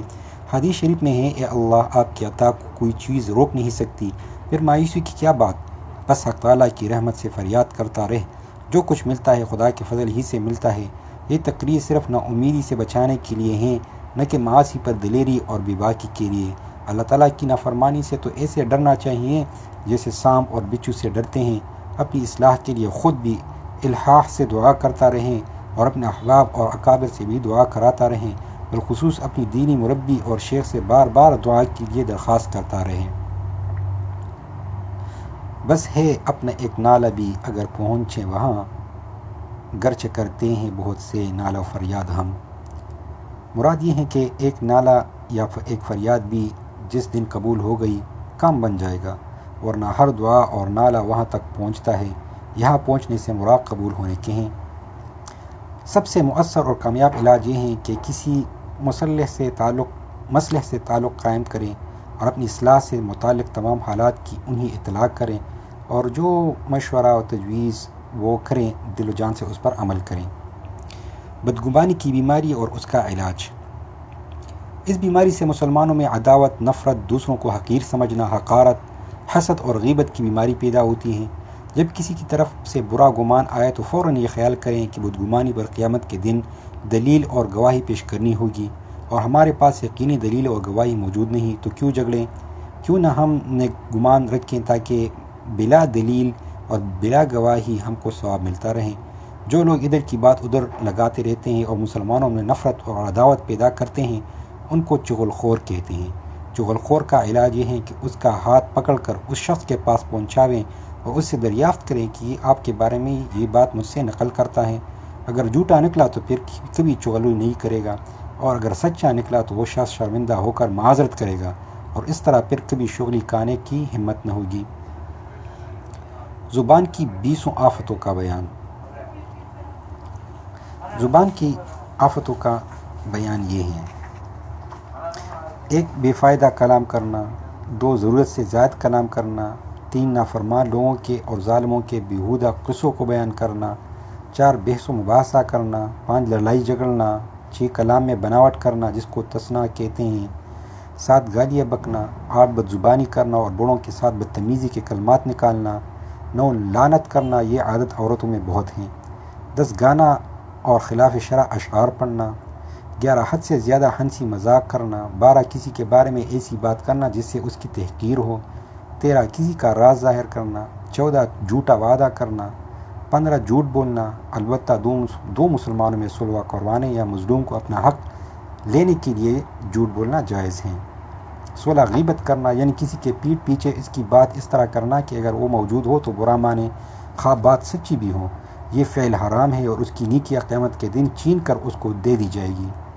17 چغل خوری کرنا، 18 کسی کے منہ پر اس کی تعریف کرنا یا خوشامد کرنا، البتہ اگر اس تعریف سے اس کے اندر بڑائی آ جانے کا خوف نہ ہو بلکہ اس کا نیک کام کے لیے حوصلہ بڑھایا جائے تو کوئی مذائقہ نہیں ہے، 19 بول چال میں باریک غلطیوں کا خیال نہ رکھنا، مثلا اکثر لوگ کہہ دیتے ہیں کہ حضرت آپ کے منہ سے جو دعا نکل جائے گی وہ ضرور قبول ہو جائے گی، یا اوپر خدا اور نیچے آپ ہمارا سہارا ہیں، یہ سب باتیں شرکیاں ہیں۔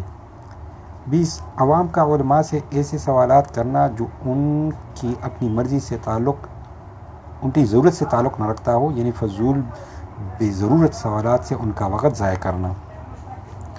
علاج۔ زبان کی سب بیماریوں کا علاج یہ ہے کہ جب بولے یہ سوچ کر بولے کہ جو بات کرنا چاہتا ہوں ہمارا رب اور ہمارا مالک اس بات سے خوش ہوگا یا ناخوش ہوگا۔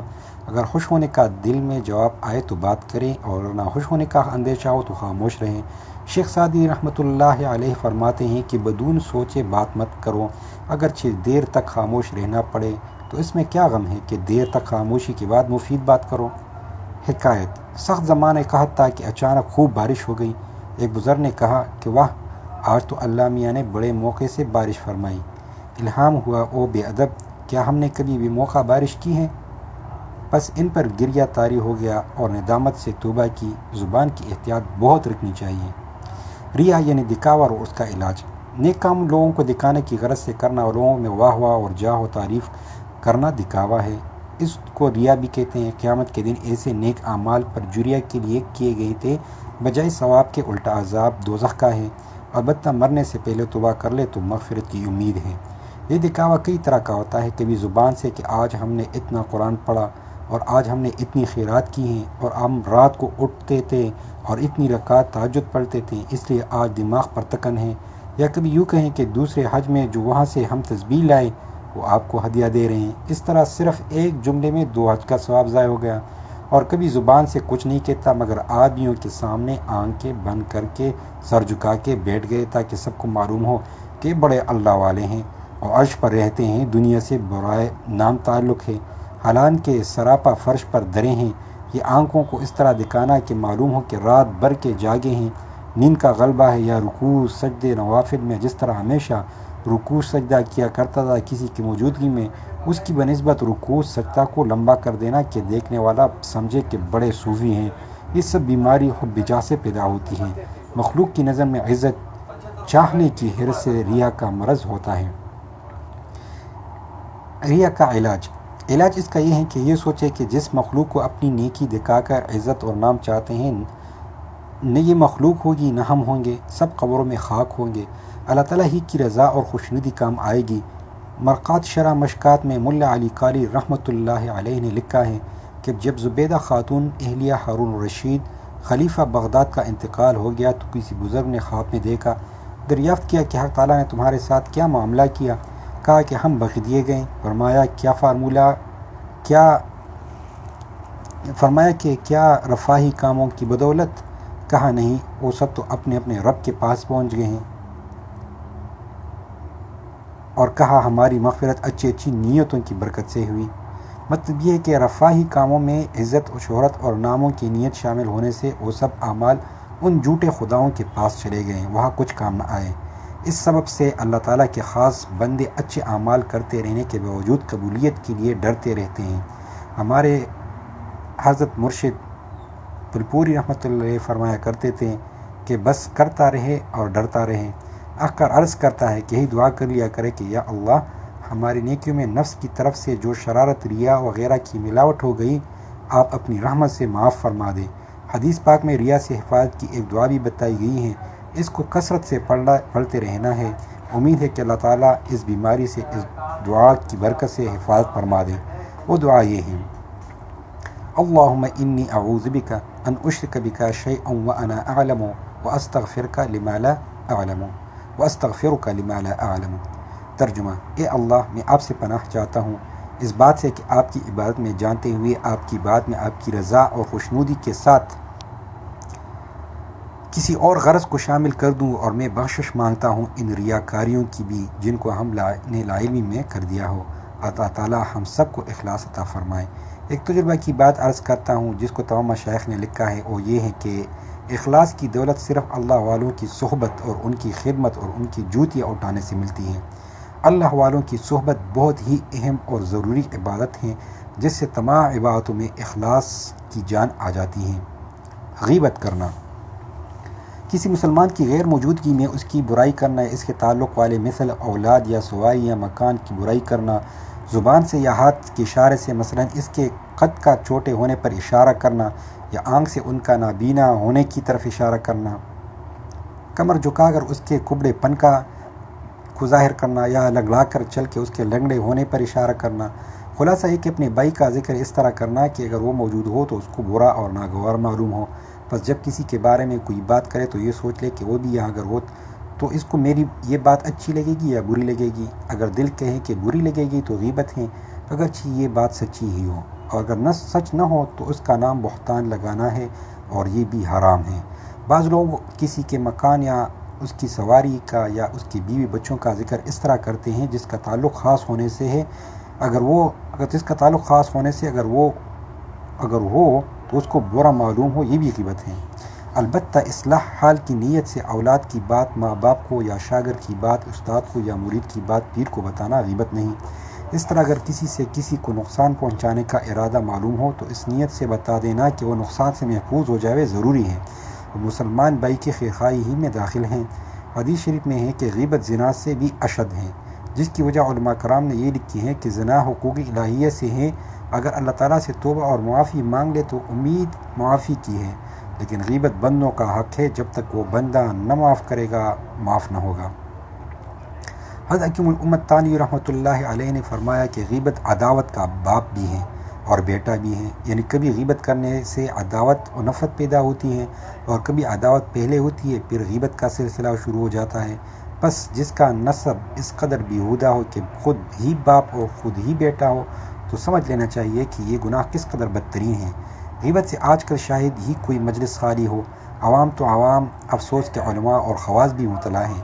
اس لیے حکیم الامت تانی رحمۃ اللہ علیہ نے اس گناہ کو ترک کرنے کا بہت اہتمام سے بیان فرمایا ہے۔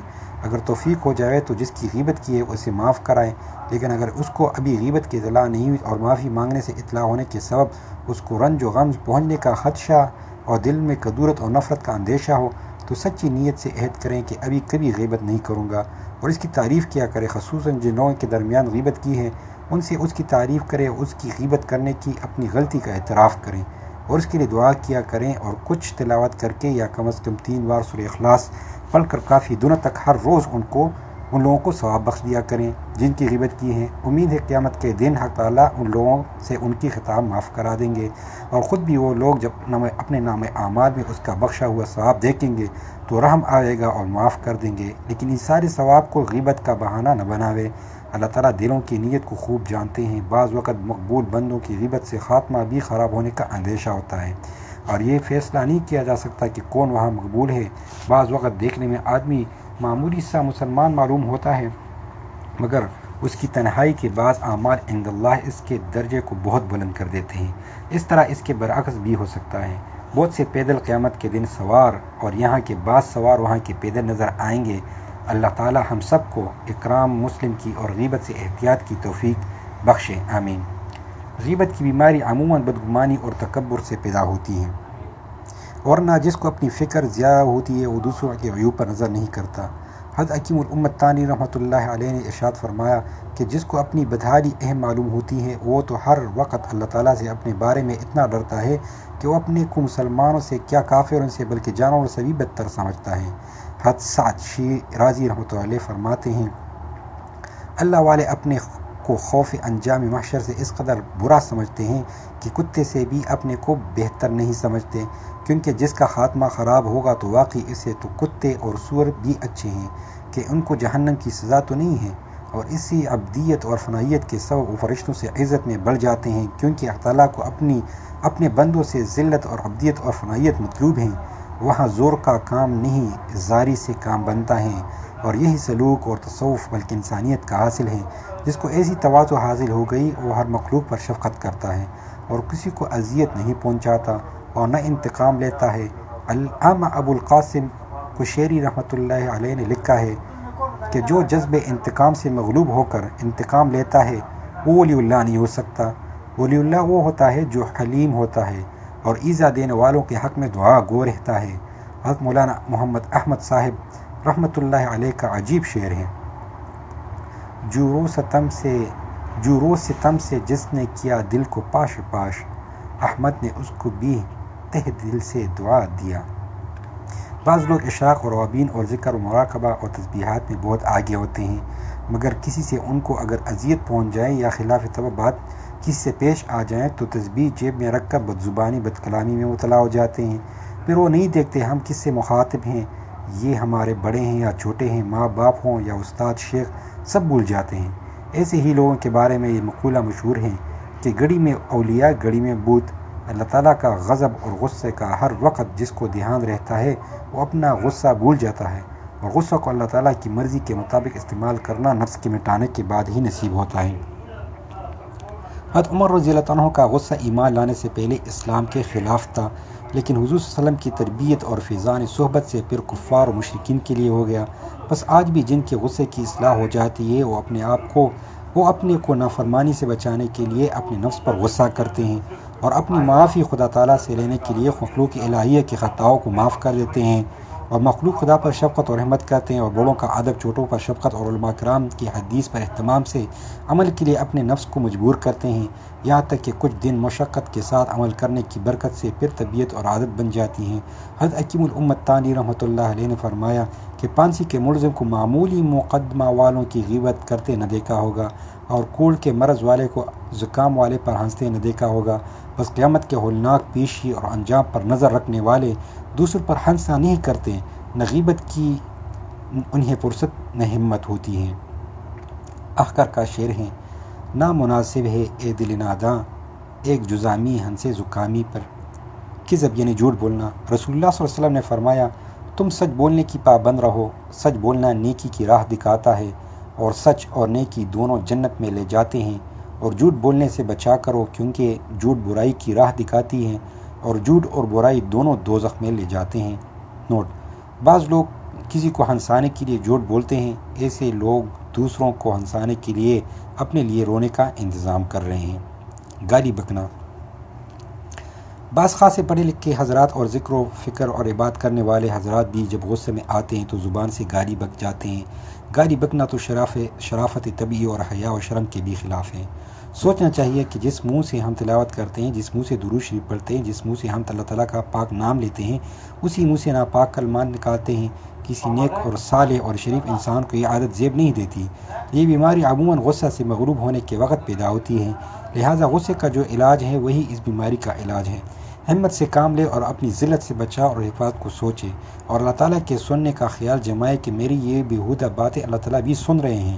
جس پر بے جا غصہ کرے یا بدکلامی اور گالی نکالے، اس کے پاؤں پکڑ کر معافی مانگے، خواہ نفس کو کتنی ہی ذلت پہنچے، اور سوچے کہ یہاں کی یہ تکلیف دوزخ کی تکلیف سے کم ہے، اور اس قسم کی ہر غلطی پر کچھ مال بھی خیرات کریں تاکہ نفس کو صدمہ پہنچے اور کچھ نوافل نماز کا بھی جرمانہ کے طور پر پڑھیں، اور اچھے اور شریف انسانوں میں رہیں جو گالی نہیں بکا کرتے اور گڑ گڑا کر اصلاح کی بھی دعا کرتا رہے۔ انشاءاللہ تعالی ہمت اور دعا کی برکت سے بھی یہ بیماری چلی جائے گی۔ خشک مزاجی اور روکاپن۔ رسول اللہ صلی اللہ علیہ وسلم نے فرمایا کہ اللہ تعالیٰ نرمی کو پسند فرماتے ہیں اور نرمی پر ایسی نعمتیں دیتے ہیں کہ سخت مزاجی پر نہیں دیتے، اور حضور صلی اللہ علیہ وسلم نے فرمایا کہ جو شخص نرمی سے محروم رہا وہ ساری بلائیوں سے محروم رہا۔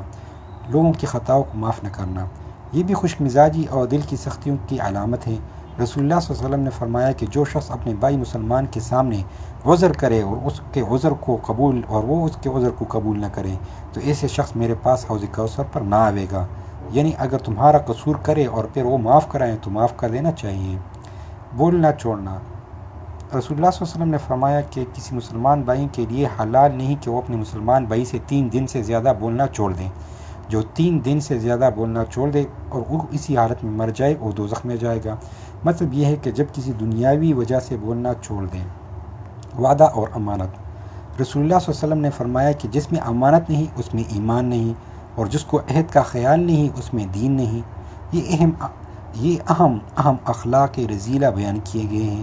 ان باتوں سے احتیاط کی توفیق سے انشاءاللہ سارے ہی رذائل اور برائیوں کی اصلاح ہو جائے گی۔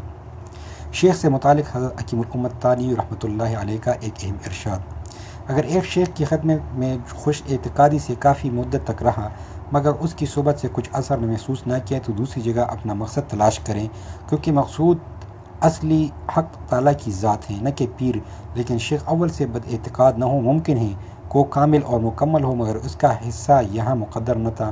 اس طرح اگر شیخ کا انتقال قبل حصول مقصود ہو گیا یا شیخ مریدوں کو وقت نہیں دیتا تب بھی دوسری جگہ تلاش کریں۔ یہ خیال نہ کریں کہ دوسرے شیخ کی کیا ضرورت ہے، شیخ کی قبر سے فیض حاصل ہو جائے گا، کیونکہ قبر سے تعلیم اور اصلاح کا فیض نہیں ہوتا، صرف صاحب نسبت کو احوال کی ترقی ہوتی ہے۔ ضروری تنبیہ: لیکن محض حوث اور طمع کے سبب یا بدگمانی کے سبب شیخ کی سختی اور ڈانٹ کے سبب شیخ کو چھوڑنا سخت محرومی ہے، اور اس سے قطع نسبت کا خطرہ ہوتا ہے، اور ایسا آدمی ہر جائے مشہور ہو جاتا ہے اور طریق کے برکت سے محروم ہو جاتا ہے۔ اللہ تعالیٰ فہم سلیم اور تواضع اور عبدیت عطا فرمائے، آمین۔ شیخ چونکہ خلیفہ کامل اور نائب رسول صلی اللہ علیہ وسلم ہے، لہذا اس کی محبت اور ادب کا بہت اہتمام سے لحاظ رکھیں اور یہ گمان رکھیں کہ میرے حق میں میرے مرشد سے بہتر کوئی اور نفع پہنچانے والا نہیں۔ یہ ارشاد شیخ العرب والعجم حضرت حاجی امداد اللہ مہاجر مکی کا ہے۔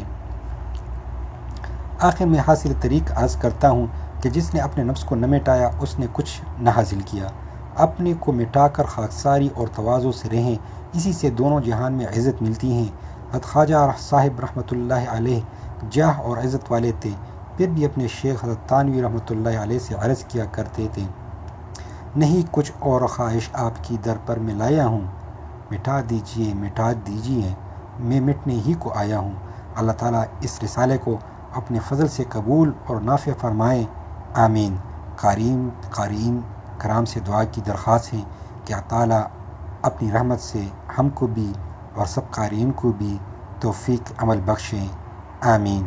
ربنا تقبل منا انك انت السميع العليم وتب علينا انك انت التواب الرحيم۔